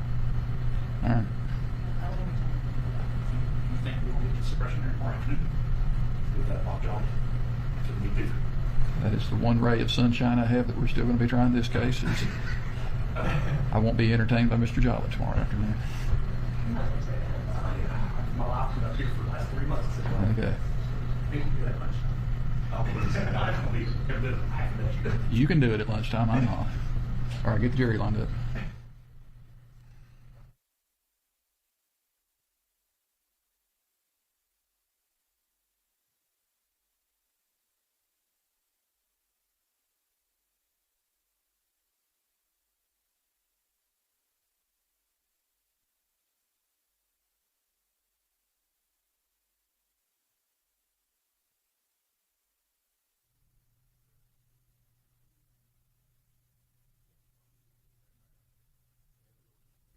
All rise for the jury.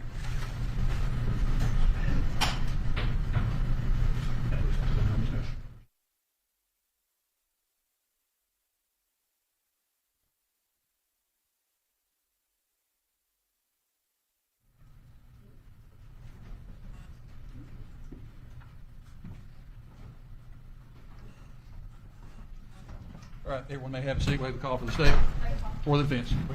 General, call your next witness. The state calls Lad Kuykendall.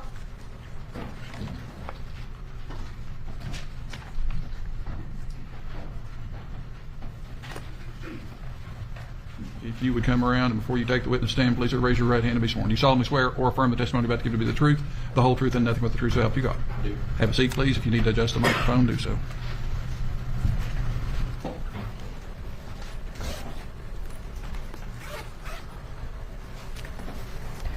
Good afternoon. Would you please state and spell your name for the court reporter? Yes, my name is Ladd, L-A-D-D, Kuykendall, K-U-Y-K-E-N-D-A-L-L. And where do you currently work? I'm employed at the Tennessee Bureau of Investigation, specifically within their forensic division. And what do you do at TBI? I'm a special agent, forensic scientist, specifically in their firearms and tool mark identification unit. How long have you been employed at TBI? Just over 10 years. And could you tell the jury a little bit about your education and background as it deals with firearms and tool mark identification? And Judge, once again, we will stipulate his qualifications. Same instructions, ladies and gentlemen. The first degree is witness is an expert field for forensic firearm and tool mark identification. The rules permit him to offer opinion testimony. Go ahead. And I know that we've stipulated that you are an expert in the field. However, if you wouldn't mind just giving us a short, brief background on your education. Yes, in May of 2013, I received a BS degree in biology with a minor in chemistry. And under my employment at the Tennessee Bureau of Investigation, I underwent an extensive 2-year training program specifically for firearms and tool mark identification. In your time at TBI, how many firearms would you say that you've tested? Hundreds, if not thousands. And I want to talk specifically about what you did in this case. Did you examine a firearm and some casings and bullets that were recovered from the firearm in this particular case? I did. And were you able to put the results of your examination into a report? I did. Recognize what I'm showing you here? I do recognize this as a copy of my official report. And is this a fair and accurate copy of the report that you generated in this case? It is, yes. Yeah, if we could have this marked as the next one. That'd be marked and filed as number 43.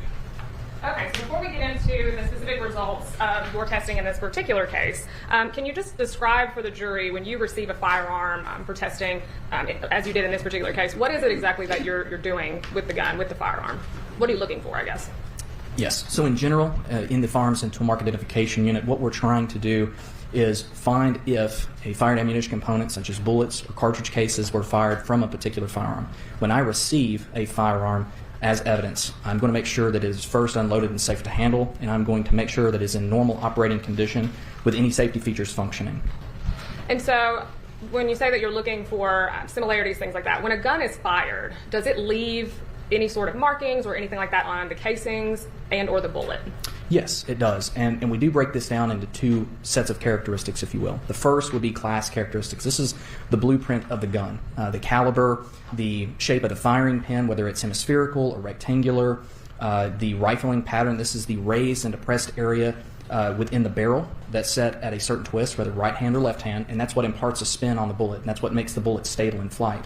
All those things are predetermined by the manufacturer, so I look for those things to see if they agree. Say I have a firearm, it has 6 rifling, it is 9mm caliber. I look on a bullet if I receive it as evidence, and I see 6 land, 6 groove impressions set at a right-hand twist, and I measure it, and it is consistent with 9mm caliber. Those all have the same class characteristics. That's not unique to a particular gun. That's unique to a set of guns made by a manufacturer.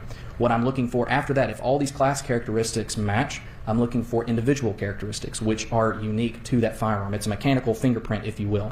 So during the firing process, a gun can impart unique incidental markings to bullets and cartridge cases.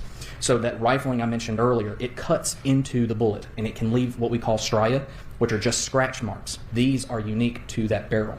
And then on the firing pin, there can be unique marks that can be impressed onto the cartridge case. And the breech face, that's the area of the slide that surrounds the firing pin, can also impart marks onto the cartridge case. I evaluate all these things on a microscopic level. I use a microscope to compare test-fired cartridge cases that I know came from the gun, so all the markings that are on those cartridge cases and on the bullets, I know came from the gun. I look at those marks and compare them to the marks that are on the evidence from the scene. And if I see the level of agreement that I see between things that I know came from the gun to the evidence, then I can identify or make the conclusion that that ammunition component was fired from the gun. And so, I guess just to make sure that I'm understanding, whenever a weapon is fired, Yes. You're talking about those lines and things that it's leaving. If that same weapon is fired again, would you expect to see the same sort of lines on the second bullet as the first?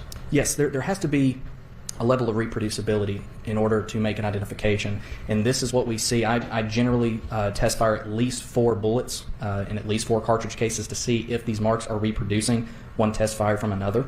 And if there are more tests that need to be done, I'll shoot as many as need be. But yes, I do expect these firearms to reproduce these marks if they're there. Okay. And so, in this case in particular, you were provided with a weapon. Do you recall what kind of weapon that was? I do recall it being a 9mm pistol of Taurus make, I believe. Does this box look familiar to you?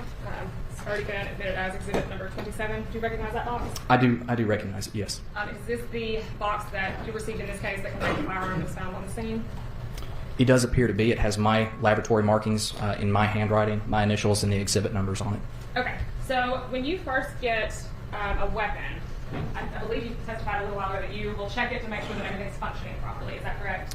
Yes, I will make sure it's in normal operating condition. And did you do that in this particular case? I did. And what were your results? That it was functioning normally as expected, and the safety features were functioning as well. Okay. So I want to talk specifically about these safety features on this particular gun. I will give you an ask you to take that out if you don't Sure. mind. So, get some gloves if you want to use that. Okay. Because I'm going to ask you to step down and just demonstrate where specifically the safety features on this gun.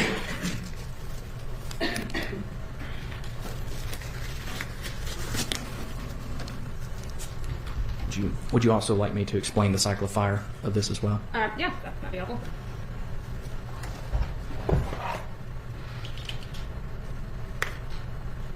Still clear? Yes, sir. Would you like to see it? Take your word for it.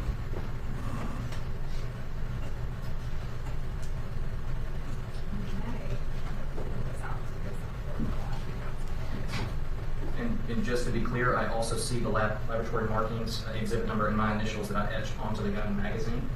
so I do believe I am handling the firearm that I work in this case. This is a Taurus model Pt.2 Millennial G2. It's a long name. This is a semi-automatic 9mm pistol. And I'm going to show you in general how this is supposed to operate. And there are a few basic core steps in order to operate this weapon. So you have a magazine. It is a detachable separate magazine that you would load the cartridges, unfired ammunition, into the magazine. Once this is loaded, you will then insert it into the bottom of the grip. That is loading the gun. Now to feed a cartridge into the slide, you will have to pull this to the rear and allow it to go forward. That's what's going to strip that first piece of unfired ammunition into the chamber. It is now ready to be fired. Pulling the trigger, you heard that. That releases the firing pin. That detonates the cartridge within, fires the bullet pistol. Now, how this all operates, it's a short recoil operated system. What that means is if you fired a gun, that kick that you experience, that's called recoil. That's the energy from the detonation of this cartridge. That's what operates this slide. So that energy from the shot will then force the slide backwards to the rear, automatically extracting and ejecting the cartridge case, the fire cartridge case within the chamber, out. It will also then go back forward once it reaches all the way to the rear. There's a big spring that forces it back home like you just saw. Now a new unfired piece of ammunition is in the chamber, ready to be fired. And the pull of the trigger only fires one at a time in a semi-automatic operated pistol like this one. So this has a couple of different safety features. The first that you can see is on the left-hand side of the pistol. It's what I would call a left-handed manual lever safety. You have to manually flip this safety up. And what this does is it actually seizes the trigger and it cannot be pulled. So now I cannot pull it any further than what I'm doing now. So it's not releasing the firing pin, so it will not fire. This safety has to be disengaged before firing. There's another one called the Taurus security system. This is a lock and key. You see the small circle on the top of the slide? There's a key that you can insert and twist and will actually lock up. It will seize up the trigger in the back in the connection to the firing pin. It will not fire if that's locked. In this case, it became unlocked. The safety does function, though. I have a key, and I used it in this case. Now, there are two other safeties that are defeated by the pull of the trigger. The first, and you see on top of the trigger shoe, this plastic piece right here, there is a thin piece of plastic called the trigger safety.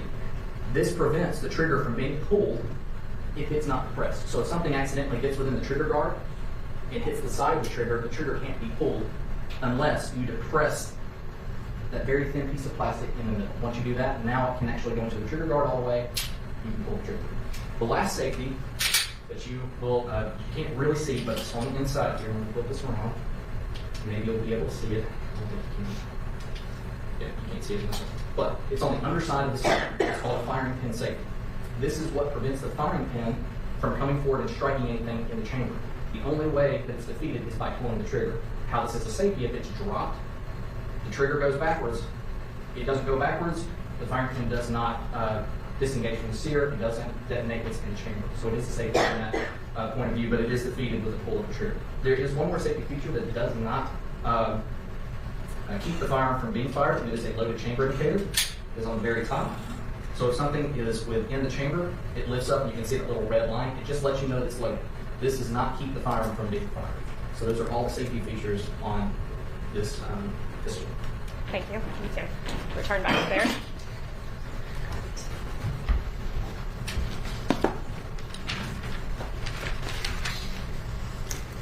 So I do not know a lot about firearms, so I apologize, but I'm going to ask you a couple things just to make sure that I am understanding what you just explained. So the safety on the side, you're saying that has to manually be flipped up before the gun can be fired, correct? So it would be flipped down. If it were flipped up, it's in safe. And so when you look at it again, I'm going to handle this without gloves. I apologize. But you can see a red dot on the side. If that's exposed, it's ready to be fired. If it's flipped up and covered, if you don't see the red dot, it is now unsafe. Okay. And so that has to be flipped. You have to actually physically cock the gun to get the bullet to go up into the chamber. And I'm talking about before you can actually fire a first shot out of it. Yes, you would have to feed a cartridge into the chamber by pulling the slide all the way back and releasing it. Yes. Okay. And then the third kind of component is that the trigger would need to be pulled because of that last safety that you talked about, correct? Yes, those last two safeties would be defeated by the pull of the trigger, yes. Okay, and so that last safety, again, is just to make sure that if a gun is dropped, that it's not going off unless, without somebody actually pulling the trigger. Is that? That's correct. Way to say that? Okay. And so all of those safeties on this particular gun, you stated they worked correctly as far as you could tell? They did. Okay. So I also want to talk about when you received this gun, did you receive anything other than the firearm itself? Yes, I did. So within this box, Sorry, go ahead. yes. Yes. So within this box, I also received 4 unfired pieces of ammunition, or 4 cartridges, and then I received 1 fired cartridge case. And so when you say unspent, I think is the way that it's listed on that envelope there. Is that the bullets that were in the magazine that were in the gun? Is that what that means, where it says unspent bullets? Yes, those unfired cartridges were from the magazine. Okay. Yes. And so now I want to get down specifically to the report that you made in this particular case, the testing that you did on this weapon, okay? And so you tested the shell casing that you received. Is that correct? That is correct, yes. And when we're talking about the shell casing, are we talking about the shell casing that was the spent shell casing that was actually found lodged in the gun? It was reported to be within the firearm in some capacity. That was noted. When I received it, it was separate from the firearm, but that was noted, and that is the cartridge case. That is the fired cartridge case that I did examine in this case. Okay. And when you did your testing, what, if anything, did you figure out about that casing versus any other casings from the gun? So through my testing, the visual inspection and then microscopic examination of test-fired cartridge cases from this particular firearm, in conjunction with the fired cartridge case submitted in the same package, I was able to determine that that cartridge case from the scene was fired in this pistol. Were you also provided a bullet, not the 4 that were in the magazine, but a separate one? I believe you've got it listed as 5A on your report as 1 fired bullet from couch pillow. Yes. And were you able to examine that bullet in comparison with this firearm?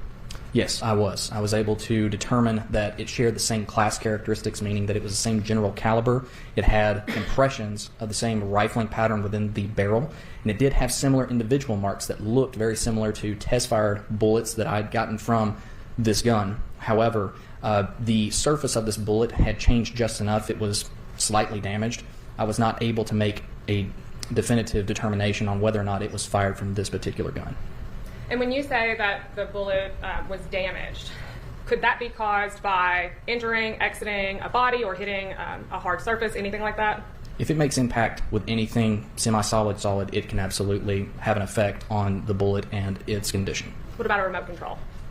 I can see that damaging a bullet as well. And what about if it makes multiple entries in one person's body? For example, if it goes through a hand, out a hand, in a chest, out a back. Would that be another thing that could cause the damaging to the bullet? It could, yes. And so because of this damage to the bullet that was found in the couch pillow, you're not able to definitively say that it matches the bullets in the gun, but you can say that it had similarities and the same class, I believe you called it? Yes, it had the same class, meaning a firearm very much like this with the same caliber, same rifling pattern, had made these marks. However, those microscopic marks left behind by the gun have been slightly damaged enough where I can't tell one way or another if it were fired from this gun. Now, I also want to talk about the fact you were provided with what's marked on your report here as Exhibit 3A, and it's 1 white Justice brand tank top from Destiny Oliver. And you talk a little bit in your report about you did a visual examination of that shirt. Can you just explain to the jury what you did with that? Yes. One of the other testings that is performed within my unit at TBI would be a muzzle to garment distance determination. And this is an approximate distance that can be determined from the end of the muzzle or the end of the barrel to whatever is fired upon. Usually in the cases that we work, they're articles of clothing someone was wearing. So it would be the general distance between those two. So how this is done is it's visually inspected first to see if there are any holes that look like bullet holes or bullet entries or exits. And I will visually and microscopically look at these bullet holes to see if there are gunshot residues around that hole. If there is, there are chemical tests that I can perform to enhance and to see those particles. If they form a distinct pattern, meaning much like if you spray a spray can, you know that it comes out in almost a circular pattern, not too dissimilar to what the gun will do with gunshot residue. So once that pattern, if it's actually developed, I can look at that and then make test patterns with the firearm and like ammunition at known distances so that I can make a pattern at contact. I can make 1 foot, 2 foot, all the way out to 6 feet, and then compare those patterns to the one that I developed on the shirt to see generally how far away this pattern looks based on my knowns. And in this case, when I did my testing and after visual, microscopic, and chemical testing, there were gunshot residues present. However, it did not form a distinct pattern, and therefore I could not come up with a distinct or a definitive distance at which this shot could have been fired. And when you're talking in your report, you reference a hole A on the T-shirt, and that would be in the upper mid-chest area. And then you also reference a hole B, which is on the upper left back area. Is that right? That is correct, yes. Okay, and so when you're saying there was not a distinct pattern of gunshot residue, you're talking about on the front of the shirt and the back of the shirt, correct? So when I'm specifically talking about the results I just had mentioned, I should have distinguished those two. So hole A on the front, I did find gunshot residue there, but that did not form a distinct pattern. On the back, I did find residues that were consistent with the passage of a bullet, but it wasn't as if it were fired upon there. So hole A had more gunshot residue here, and there were residues on the back, hole B, but there were very few there, and there was definitely no pattern on the back. And so with the lack of a pattern, or could the lack of a pattern be caused if the bullet passed through the victim's hand first before entering her chest? There are many reasons why a pattern may not form, and an intervening object such as a body part like a hand can absolutely affect the deposit of a pattern, because it blocks that GSR or the gunshot residue from depositing on the shirt. So anything in between the muzzle and its final, I don't want to say target, but whatever it hits, if there's anything in between it, that GSR can be picked up by that intervening object. I want to talk now about some specifications of this particular gun. Can you tell us about how much pressure it takes to pull that trigger on that gun? So a part of the normal function testing of firearms, we do record the trigger weight, meaning in pounds, how many pounds of pressure it will take to pull the trigger far enough to release the firing pin. In this case, and this is a unique gun in that it has a unique feature called a double strike or second strike feature. And all that means is that if the slide is racked, now the firing pin is connected to the trigger, and all the trigger will do is release the firing pin. That trigger weight is, as I recorded it, it was 5 pounds and 5/8.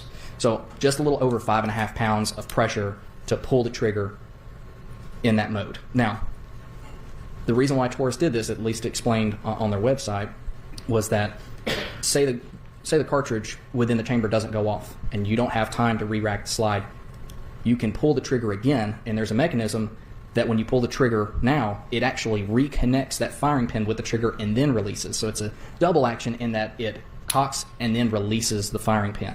That trigger pull is slightly heavier because it's doing an additional function within the gun. So it's around 6.5 pounds of pressure there. So if the slide is racked, a little over 5.5. If it's not, 6.5. But just to be clear, let's say that this was the first time that gun was ever being fired. Before that initial bullet comes out, it would have to be racked. It would have to be racked, yes. Okay. And can you tell us about actually racking a gun? Is there any sort of pressure or strength or anything like that that's required to physically rack the gun?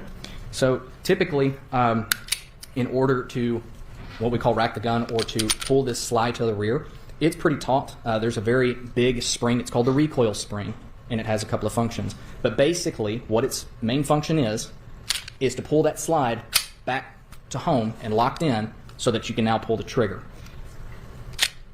That takes a decent amount of force to be able to do. And I will say it does take some practice and some dexterity to be able to grab the slide and to proficiently pull the slide back and release it. Now, again, that's not something I do as a firearms examiner. I don't teach people how to do that. However, because I am a special agent and I do qualify every year with firearms, that is training that we go through. They do train you in how to properly operate semi-automatic pistols. We don't use this exact one, but it's very similar.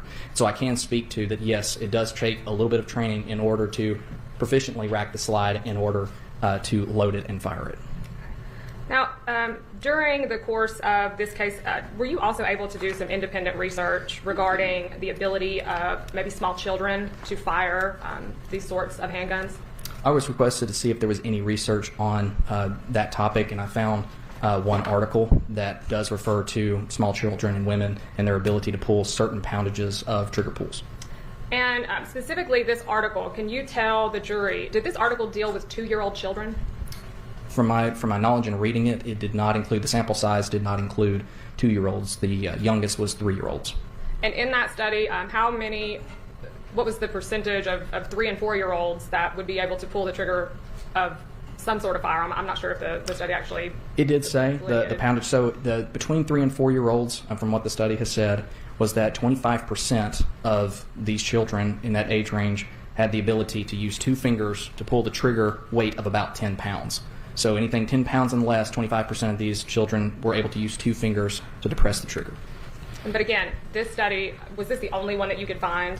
This is the only one I could find, and that this is not a study or test that we perform at the TBI. And that study, again, it did not focus on 2-year-old children. It only looked at as young as 3 and 4. Is that right? As young as 3 and 4 on up into other ages, yes. Okay. And so, in your expert opinion, the particular firearm in this case, do you believe that it would be possible for a 2-year-old to fire this weapon? It can be possible. And again, I must qualify with these are not tests that we perform at the TBI, and I can only say it's possible. Do you think that it would be difficult at all? I'm going to object anything further. He said he doesn't do that. I think he's gone as far as he can go, sustained. So, in this, dealing with this particular gun, let's say a 2-year-old did get this weapon. What would they have to do in order to fire it? That depends on how they find it, to be honest. So if they found it loaded and the safety was off, all they would have to do is pull the trigger. If it was unloaded, then they would have to load it themselves. They'd have to rack the slide in order to do that. If the safety was engaged, they'd have to disengage that manual lever safety or take the key and unlock it if it were locked that way. But again, there's any combination of those things that they would have to do if they were to try to fire the firearm.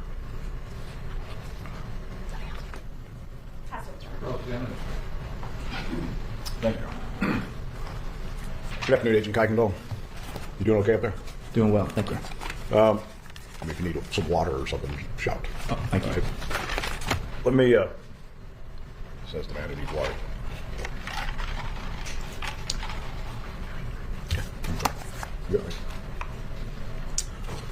Okay.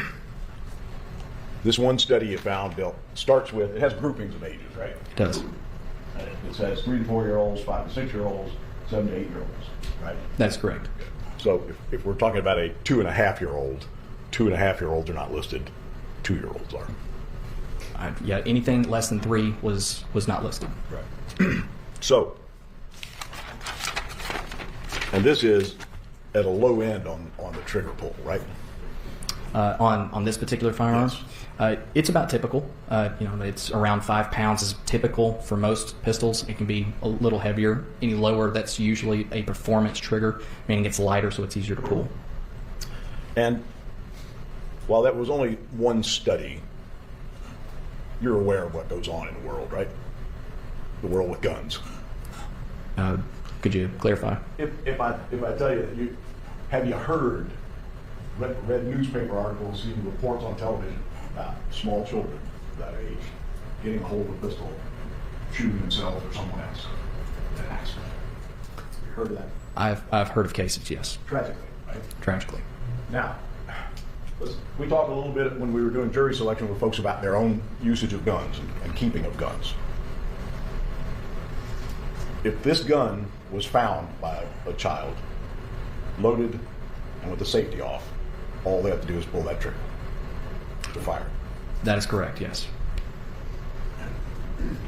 Most safety conscious of gun owners would keep a safety on. Should keep the safety on. And it just depends on how they want to keep the gun if it's going to be ready. A lot of people don't keep the safety on, do they? I can't testify to that.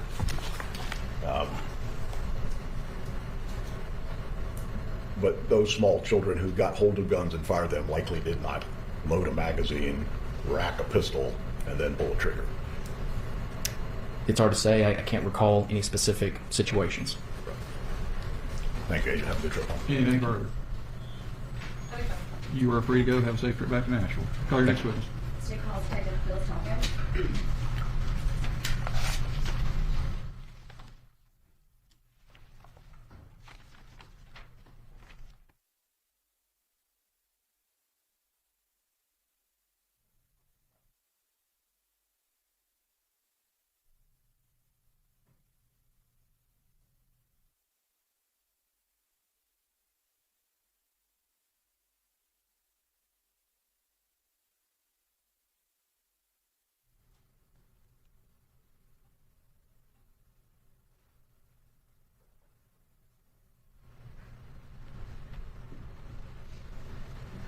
you solemnly swear or affirm the testimony you're about to give to be the truth, the whole truth, and nothing but the truth, so help you God. Have a seat, please. Can you introduce yourself to the jury, please? Yes, my name is Phyllis Tonkin. And can you spell your first and last name for our court reporter? Phyllistonkin. And where are you currently employed? Knoxville Police Department. What do you do now?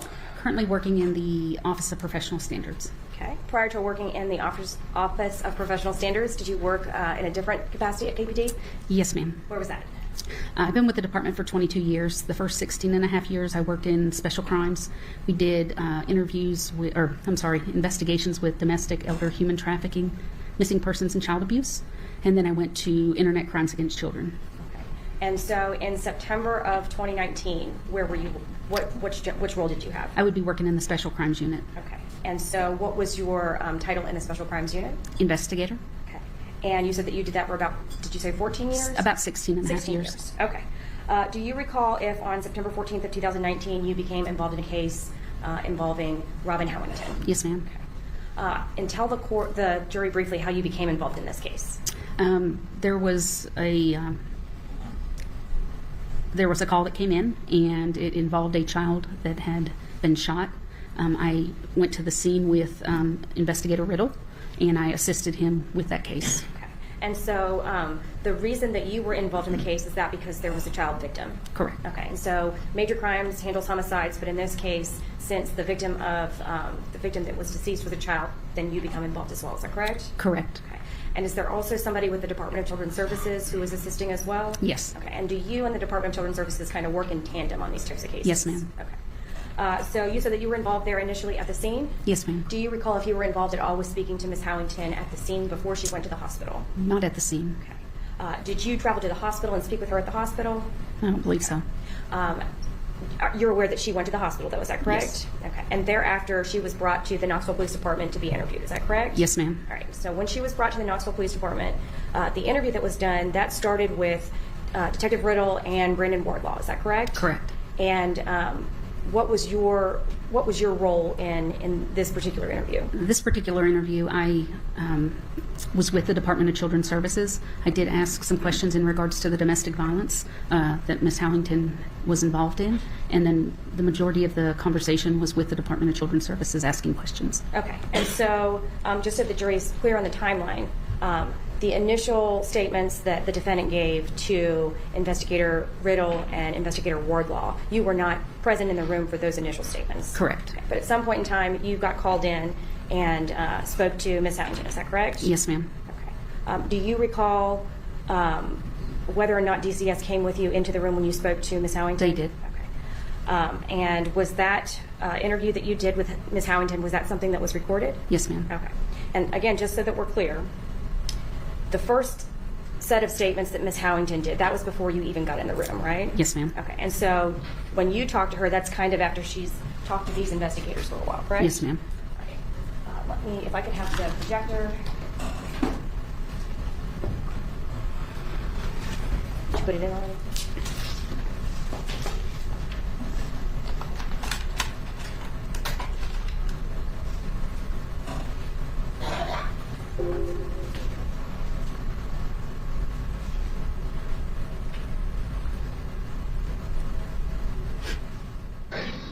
This is Phil Tonkin. Okay. Do you recognize the image that's on the screen right now? Yes. And is that, tell the jury what that is. This is the interview room on the third floor of the Knoxville Police Department. Okay. And there are 3 people in this interview room, is that correct? Yes, ma'am. Are you the one at the top? Yes, ma'am. Okay. And so you have become involved in this case as far as interacting with Ms. Howington, it looks like at 1:53 on the 15th, is that correct? Yes, ma'am. Your Honor, at this time we'd ask to make this the next exhibit and publish this to the jury. All right, make this exhibit 44 would be Investigator Tonkin's interview of Ms. Howington. We got the lights. This is Phil Tonkin. She works in the domestic violence unit. She does this for a living. She's good at this. She does great at it. She's going to talk to you a little bit about it. The person that just walked into the room, who is that? Alicia Weaver with the Department of Children's Services. On side of things, and this is a lady from DCS, and she's going to talk to you as well. Okay, I've got your other agencies are involved. Then they may ask you some personal issues, and I'll stay out of it. Okay.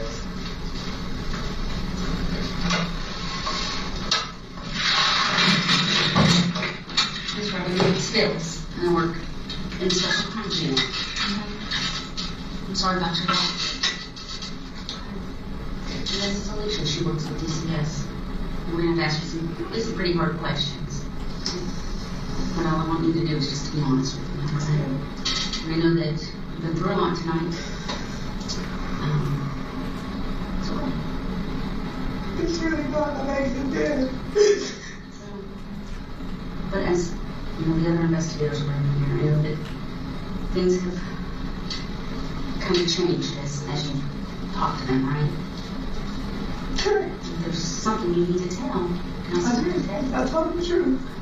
When he came in, you said that you all had tussled a little bit. He came in screaming and hollering anyway. What was he screaming? Because Destiny didn't want to talk to him on the phone because on Friday she got a bad report at school and he gives her hell about it. He's a narcissist. He's very hard on her. And when he called today to talk to her, he asked her how she did at school yesterday, and she said bad. And he got to jumping her ass, and she ran out of the room. And me and him got an argument. I told her that she shouldn't feel like that. She shouldn't be scared of her day. So you were in the living room when that happened, or were you in the kitchen? No, we were on the phone. You were on the phone.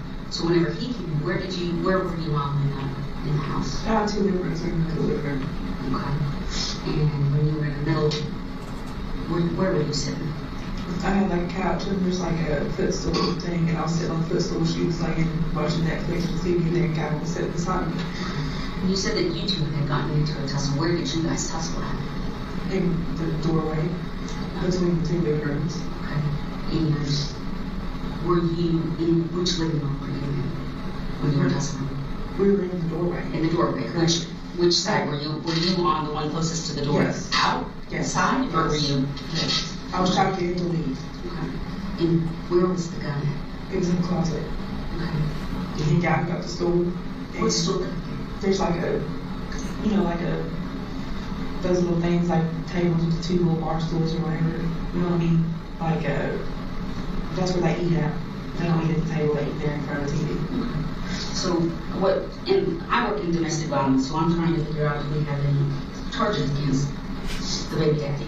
And I say that because if there was a tussle, I want to know kind of, you can walk me through your tussle. Yeah, I was trying to get him to leave, and he was basically fighting me not to. Okay. So you were in the first living room. So you're tussling. Tell me what he did to you. Because I was looking to see if you had any injuries. Do you have any injuries? I mean, not really. I sprayed him, so there's probably not anything. None of that stuff just rub off. Mm-hmm. No? What got in the rain? Is it just kind of... Not really.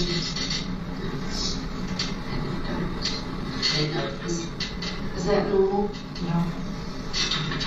Do you have any marks on your side or anything from where you were tussling? Is that something we might be able to do? I mean, it was really mainly my arms because, like, I was trying to get him out and he was just trying to hold me and was screaming and hollering, I'm a whore, I don't want to be with him. I got raped by a police officer on May 21st, 2019, and I'm about to get settled from the city because of it. And ever since he found out about that being nosy in my house, he's been very persistent about it. And him and the guy I've been talking to got into a fight. Well, they got into a tussle in the yard yesterday. So it's like he's been creeping up on me or, lurking around my house.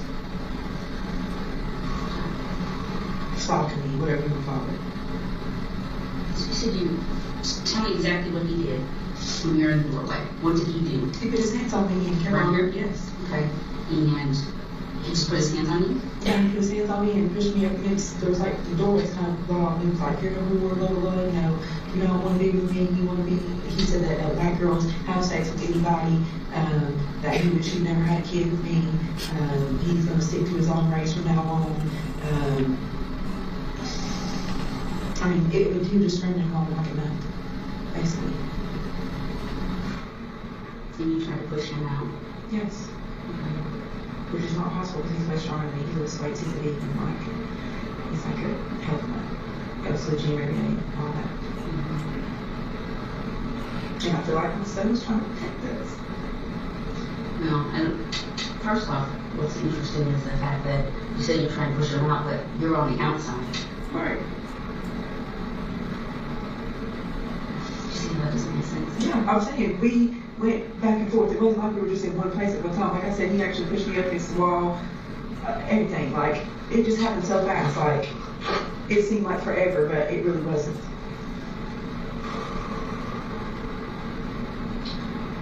What we'd like to do is just to see if you have any injuries on you. Is that something you could do? Sure. Okay. And then I know my back is hurting. So do you recall if you ever took Miss Howington out and gave her the opportunity to show you any injuries or anything like that? She did go use the restroom, and there were no injuries. And what? No injuries. There were no injuries? There was I think a little bruise on her shoulder, but other than that, we did not see any injuries.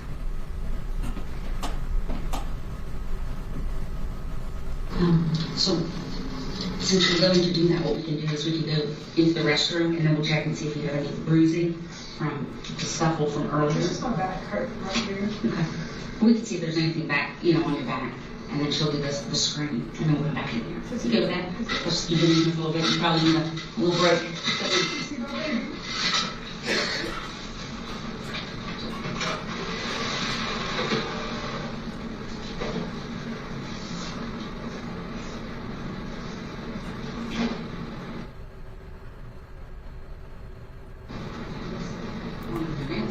Yeah. What happened there? That was between us. What's that? Between me and Ansel. Tonight it was. Do you know where that popped off at? No. Do you have any other injuries other than, just your back is sore? Yeah. So if you're wanting to try and get an order of protection, we're at the Family Justice Center, okay? And that's where Alicia's housed out of also. What we can do is come in, we'll talk with one of our advocates, and we can try and get an order. Right now. Do you know where he's staying at? I don't see you have any friends. I don't know anything about him. I don't think he knows. You have a baby with him and you don't know anything about him? Right. Because he's a very private person.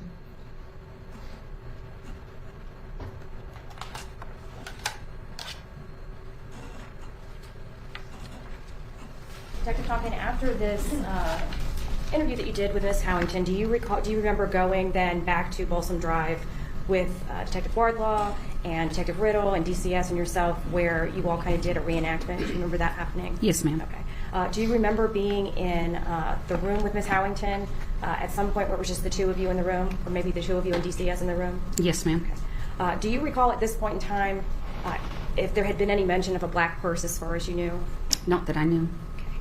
While you were in the room, did Miss Howington mention something about a black purse? She did. Did you relay that information to Detective Riddle? I did. Were you also involved in attempting to interview Gavin, the little 2-year-old in this case? Yes. Can you tell the jury about that? We take children to Child Help USA, and they have a forensic interviewer there that is trained to interview children with trauma. They also have expertise in child abuse investigations. And we did try and so I wasn't in the room. We have a one-way mirror, and myself and the Department of Children's Services sit behind the mirror and watch the interview take place. Gavin went in to the room with the forensic interviewer, who no longer works with with the Child Help. She attempted to get Gavin to talk to her. He ran to the door, and then she was able to call him back, and then he laid on the floor and took a writing utensil and looked like he was doing something on a piece of paper, and then he gets up. She's still trying to ask him questions, and then he goes back to the door, and that was the end of the interview. Okay, so there was an attempt made to interview Gavin, is that Yes. fair? And he was basically too young to be interviewed. Correct. Okay. Let me show you, Ms. Dean, do you recognize this as a DVD of the Child Help Yes. interview that was attempted on Gavin? You could make this the next exhibit. Mark and file it as Exhibit 45.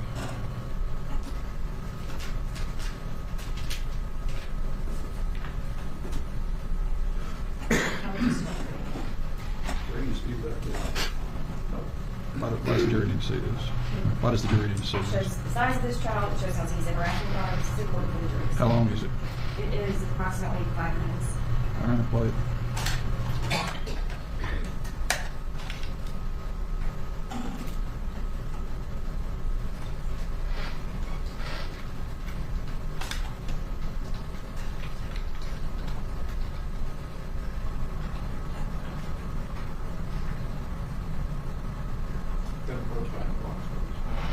Okay, and so there are 4 different views. Is the purpose of the 4 different views so that people can see the entirety of the room there?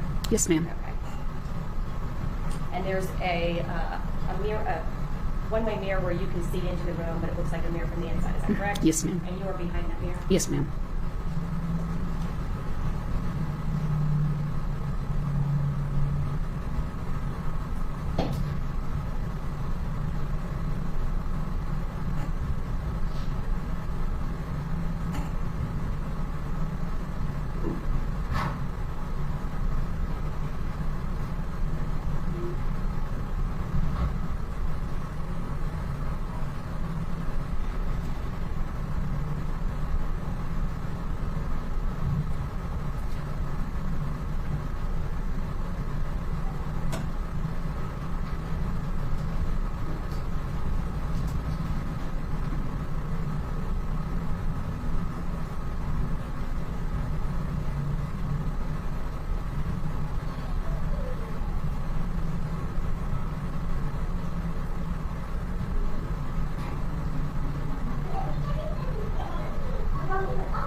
You're talking as part of your investigation, did you also participate in taking any measurements of little Gavin's size? Yes, ma'am.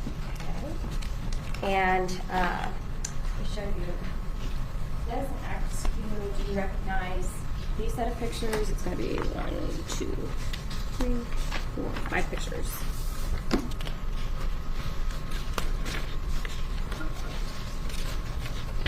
Yes, these are pictures that we took on the day of the forensic interview. We could make this the next exhibit. Let those be marked and bound collectively as number 46. Okay, and so for exhibit number 46, tell the jury, we don't have these on the projector, so you might just have to stand up and show the jury what it is that we're looking at in these pictures. This is a picture of Gavin, and this is how tall Gavin is. Well, how tall is Gavin? Does it accurately reflect how tall he is? It does. Okay. It's about 38. How tall? 38 inches, is that correct? Yeah, approximately. Okay. And then what did you guys do to see how far up Gavin could reach? We had the tape up, and then we basically had to have some fun, try and have some fun with him, and then be able to get him to reach. Does she have like a gummy or a piece of candy or something in her hand? It looks like she's got a piece of candy in her hand. Okay. And so she's holding it up for him to reach out to? Right here. Okay. And then the next picture is a picture of Gavin reaching for the piece of candy. And then the last picture shows the length of his arm reach. And, oh, you got one more. Yep, and then we have pictures where we drew a picture of his hand. To show the size of his hand? The size of his hand. Okay. We can publish those to the jury. And then this. What was the reach? What was the measurement on the reach? I can read it to you. Can you see that? Probably not. The jury can see this, Your Honor, but can you read About that? 45. How inches. much? About 45 inches. All right, and then I'm going to hand you this last set of pictures. It's 1, 2, 3, 4, 5, 6, 7, 8. Do you recognize those? Yes. This first is a picture of Gavin's hands that we drew. Okay. And so literally you guys just traced his little hand. Traced his hand. Okay. And then the other ones? Then this is, oh, they're together. So this is a measurement of Gavin's hand. This is a measurement of his left hand. A measurement of his right hand.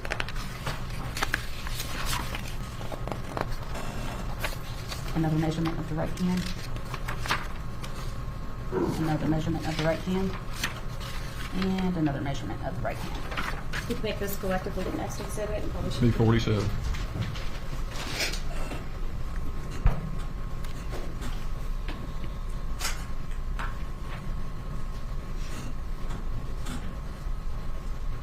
And how many total or drawings was that? I think it was 11.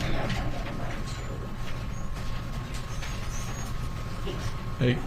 It's on 47. That was 47. Cross-examination.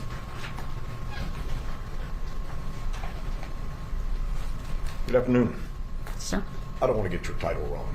Investigator? Investigator. Investigator Tonkin. We've known each other, right? Yes, sir. Okay. Now, let's talk a little bit about that third floor in the old KPD safe. Yes, sir. We're watching, we're not now, we were watching that video from that was recorded in that room, right? Yes, sir. 302. And there is a spot on that floor where people can go and watch that interview, right? Yes. There's no two-way glass in that room. That's correct, sir. You're just watching the same video that we're watching here on the monitor. Yes, sir. Right. When did you arrive at KPD that day? I could not recall when I arrived. You asked her some questions about some of the things, right when you sat down, you asked her some questions about some of the things she had told Investigator Riddle and Wardlaw, right? Yes. Were you down the hall watching that video? I was not watching all of the video. I don't remember what part, if I watched any. There were a lot of things going on, and so I can't say that I watched every single second, or if I watched, I know I didn't watch the whole thing. But you did see something. I may have seen some of it. Did you see the part where she told him she'd been raped by a police officer? No. You see the part where the investigator decides to give her a hug? No, sir. Do you remember what was going on in the interview that you did see? What I did? Right. I was sitting there, and the Department of Children's Service was sitting there as well, and she was sitting in front of me. Do you recall hearing either Wardlaw or Riddle telling Miss Howington, you know, if you say he did, he's going to have to go through a forensic interview? No. Good. So there's only one forensic interview, right? Yes. And we just saw Yes, an sir. attempt at a forensic interview. Yes, sir. So that would have been the thing that was this child was going to be subjected to. Yes, sir. Asking him to color and chasing him around the room because he won't sit down. He's a 2-year-old. But during that interview, you were on the 3rd floor of the KBD building. Yes, that's where the interview took place. Did you see them go into that room? Did you see Riddle, Wardlaw, No. and Ms. Howington go into that room? No. Were you on the floor when they went into that room? I don't know. I don't recall if I was on the floor yet or not. Did you see either of them walk out of that room, either Wardlaw or Riddle walk out of that room while you were there during their interview? No. Had they come and asked you to step into the interview and observe, would you have been okay with that? To observe the interview? Yes. Yes. We step in and do interviews with everybody. If they had come out and said to you, we got a woman in here who's afraid she was raped a while back by a police officer. She's uncomfortable with 2 of us. Would you come sit in the room? You'd have done that. Yes, sir. And then, when you come into that room, I believe Detective Riddle tells her that DCS will come, there will be some private questions that are going to need to be asked, and he's going to leave the room, right? Yes. So he left the room. Yes, sir. And he goes down that hallway, right? I don't know where he went, but yes. And could easily go to the place where you watch the video from, right? Where you watch the feed from the interview room. He could have. I don't know where he went. But when you sat down there, you started asking questions that are just a whole lot like what was asked in the interview, right? I was asking domestic violence questions and what happened. How'd you lose that fingernail? Where was it? Where was he in the room? Where were the 2 of you in between those rooms? Those kind of questions, right? Mm-hmm. That was really that was an investigative ploy, right? To get you in the room, to have her out, so you can pull your chair up close, get into space, and say, "Tell me what happened." Get the guys out of the room. I was going in there with the Department of Children's Services and to talk about the domestic violence. Is that the entirety of that interview? No, sir. Did the Department of Children's Service ask any questions in that interview? Yes, they did. But neither the parties. No, correct. There was more questions asked.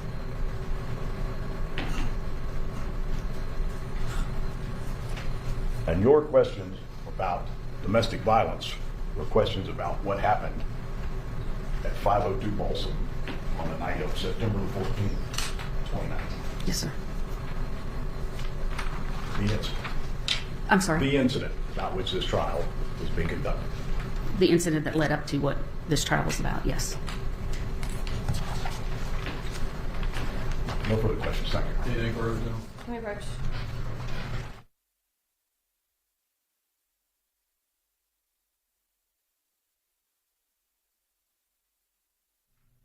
Everyone may have a seat. Now, what is the issue, General? Well, Your Honor, this DCS record that I took out, that they talk about how she's lost her other child through DCS and things of that nature, that I wasn't going to play for this jury, but now that Mr. Whalen has said to the jury... Don't talk over her. Let her talk, and then you'll get your turn. Said to the jury, you know, why are there other portions that haven't been played? I feel like I need to play the rest of this interview that includes where DCS is talking about this other child. What relevance does that have to this? All right, it has relevance because the defense attorney is making it to this jury that we've taken out portions of this interview that are important. The state's done something wrong, which we've not done. So I'm happy to play the whole interview. I watched a video played here where they talk about this being DCS's opportunity to come in and talk to her, and the only one that talks is Ms. Thompson. And so I asked the question, is this a ploy? Or are you just getting back in there just to talk about, get a female in to ask the questions and see if the answers change? I think that's a reasonable question given what they played. I'm looking for I'm pretty sure I had a transcript of that, but I'm not sure because I think there's another interview at the house. If they want to say or have... Can we both stipulate if we bring the jury back in here, that the DCS investigator during the course of this interview asked a number of questions of Ms. Howington that the parties agree are not factually germane to this proceeding. Can we agree to stipulate to that announcement? We can stipulate that announcement, Judge, and if the state wants to avoid these, they can just tell me when they're offering a redacted video. I haven't been offered a redacted. I didn't know that redacted video existed. I mean, I think the record is pretty clean so far in this case, and I really don't want to get into stuff about her having a child removed that doesn't have anything to do with what we're trying here. Well, it does, because in here she says that the reason the child is removed is because of something that Antoine has done. So that, I think, makes it germane to what we have here, because her feelings about Antoine... How is it germane now when it wasn't germane 15 minutes ago when you didn't play it? Your Honor, I didn't play it out of abundance of caution, but now that the defense attorney has said to this jury that we're hiding something from them, I think that it's even more important. Okay. But your argument to me a moment ago was that the impression is being created that this was all a ruse, the DCS was merely a prop. And what the solution I'm offering is that the parties agree and stipulate that DCS, in fact, during the course of this same interview, asked a number of questions of Ms. Howington that were not germane to this proceeding. Which doesn't that answer the question that this was a ruse? Yes, Your Honor. I think that Mr. Whalen... That was his argument, though, not I mine. understand. Why does that announcement and agreed stipulation not cure your worries? I really think you're prying the lid off of a box you may not want to pry off of, General, to go into why she lost another child when you're prosecuting her for felony murder and the perpetration of aggravated child neglect. Do we really want to pry the lid off that box? I just, I don't know how to undo when the defense attorney stands up and gives the impression to the jury that the state is leaving things out on purpose so that they can't see it. I don't know how to undo that. So that's my concern. May I suggest a remedy? Stop introducing redacted videos without telling someone you've redacted the video. They did the same thing with the first cruiser video. I said, what are you introducing? The cruiser video. And it turned out it was 2 very brief snippets of the cruiser video. If they don't want me to say why you're doing that, let me know you're doing it before you do it. That's actually required by the rule. They should be telling me what they're introducing, not telling me it's a cruiser video when it's not the full thing, or it's the this interview when it's not the full thing. Folks, we can sit here and argue for the next couple of hours about what has transpired and what hasn't. We can't change the fact that this video has been introduced. Investigator Tonkin has testified about what transpired in the interview room between she and Ms. Howington. You have cross-examined and you asked the questions about the DCS worker being there. I am respectfully suggesting to both of you that I am offering you both a relatively painless way out of this dilemma that we find ourselves in. I'm going to have to listen to what was said in the DCS portion of the interview before I can rule on it. Are you that insistent that you want this in the record, General? I think it's actually already in the record. I mean, she talks about it in her interview with Detective Riddle. I think that the caution was we just didn't want to draw more attention to it. But she's already said it in her interview. She specifically talks about the issues, and she hasn't seen her child in all these years. It's already in the record. Just put it out there. How long is it?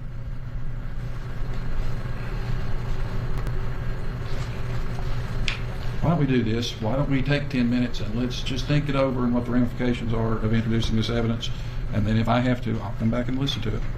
We'll stand in recess for 10 minutes.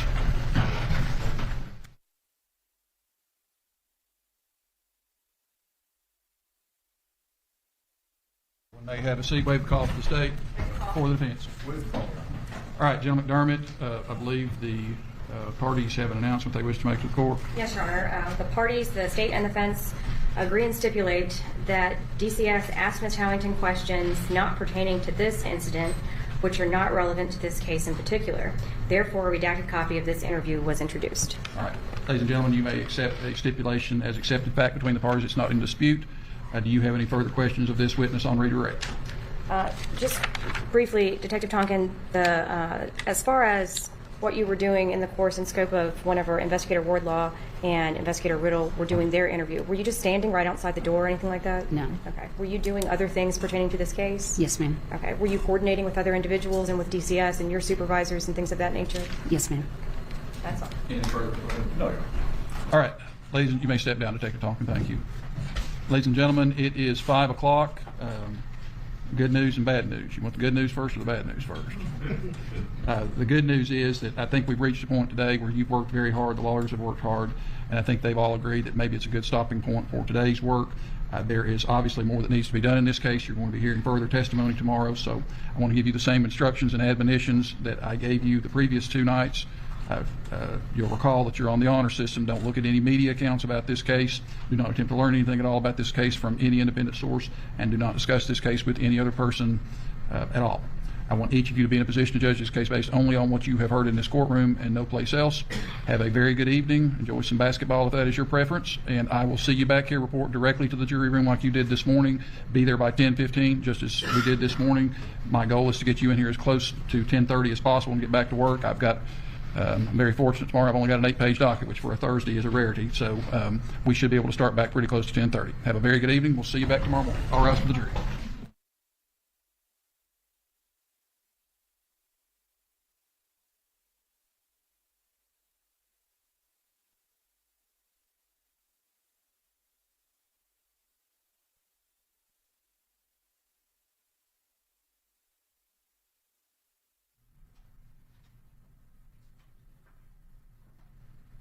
All right, everyone may have a seat. Let's take just a couple of minutes before we break for the day to think about jury instructions.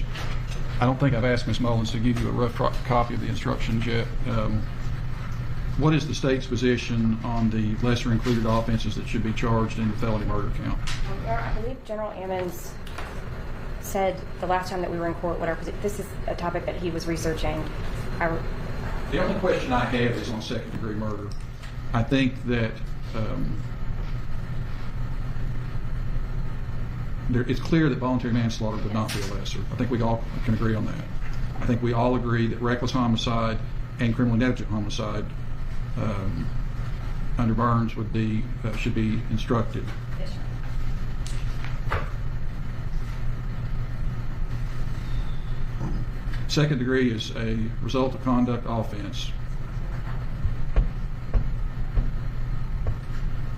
My initial impression was it should not be charged. I found a case, but that involves aggravated child abuse as opposed to aggravated child neglect. Right. Clearly, under aggravated child abuse, it would be instructed, but that's not what we have here. Yeah, let's look at it. I didn't know if either side had looked at it yet. I'm going to go on Westlaw tonight and look a little bit more and see if there's anything out there. My inclination is not to charge it, but I don't know yet. So, and then on the neglect counts, I think on the one where serious bodily injury is alleged, we would charge reckless aggravated assault and reckless endangerment. On the one where the deadly weapon is alleged, reckless endangerment. And then on the which count involves is on the tampering counts is the attempt count involving the phone.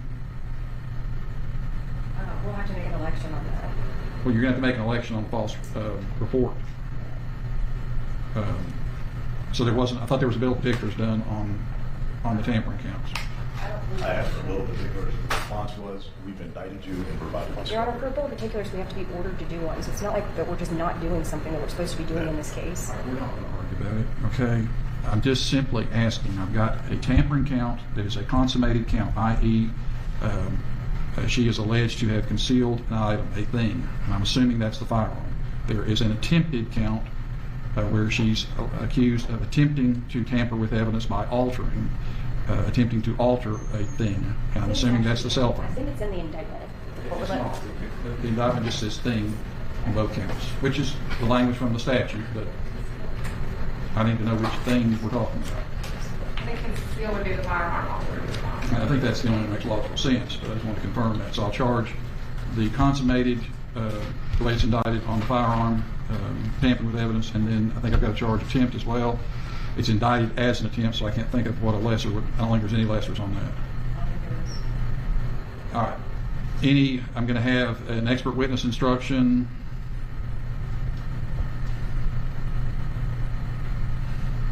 That's the only thing I can think of that would be additional, but I will look at that tonight. If there's anything else, I'll let you know. 9 o'clock tomorrow.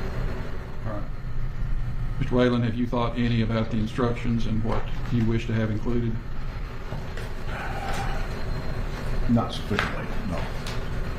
I'll look at that. From a logistical standpoint, let's talk about tomorrow. You've got, in all likelihood, 3 witnesses, General, left. And maybe 4, I don't know if we're going to call anyone. So with any luck, the state's going to be resting their proof maybe by mid-afternoon, late afternoon. Probably late afternoon. I would like to get all of the evidence in tomorrow. If we can do that and get all the proof concluded, and then if it's late in the day, we'll come back Friday morning and argue and charge it. But that's kind of my goal. So get a good night's sleep. If we have to work till 6:30 or 7 o'clock tomorrow night in order to get all the proof in, I think we need to do that. All right. Anything else we need to take up today? Your Honor, as far as one thing I guess that we would want potentially is looking at TBI 4227. There's an inference of concealment or destruction of evidence. That one. No, I mean that's appropriate. Yeah. Do you want does either side want the pattern instruction on admissions against interest? What number is that one? It's in the 42s. I can't remember what the number is.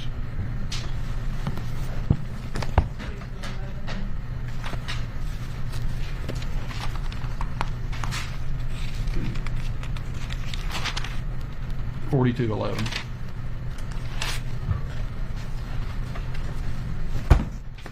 I mean, it's appropriate. Does either side want it charged? I didn't bring my book. Chance. It's the pattern instruction on admissions against interest.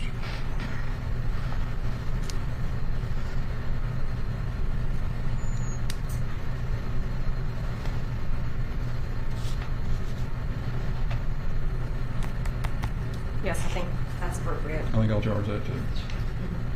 All right. Everybody have a good evening, get a good night's rest, and I'll see you back here. Be in your chairs, ready to go to work. Not later than 10:15 tomorrow morning. Ms. Allen can be sure to be here by that time. Court will stand adjourned until 9 a.m. tomorrow morning. Everybody have a good evening.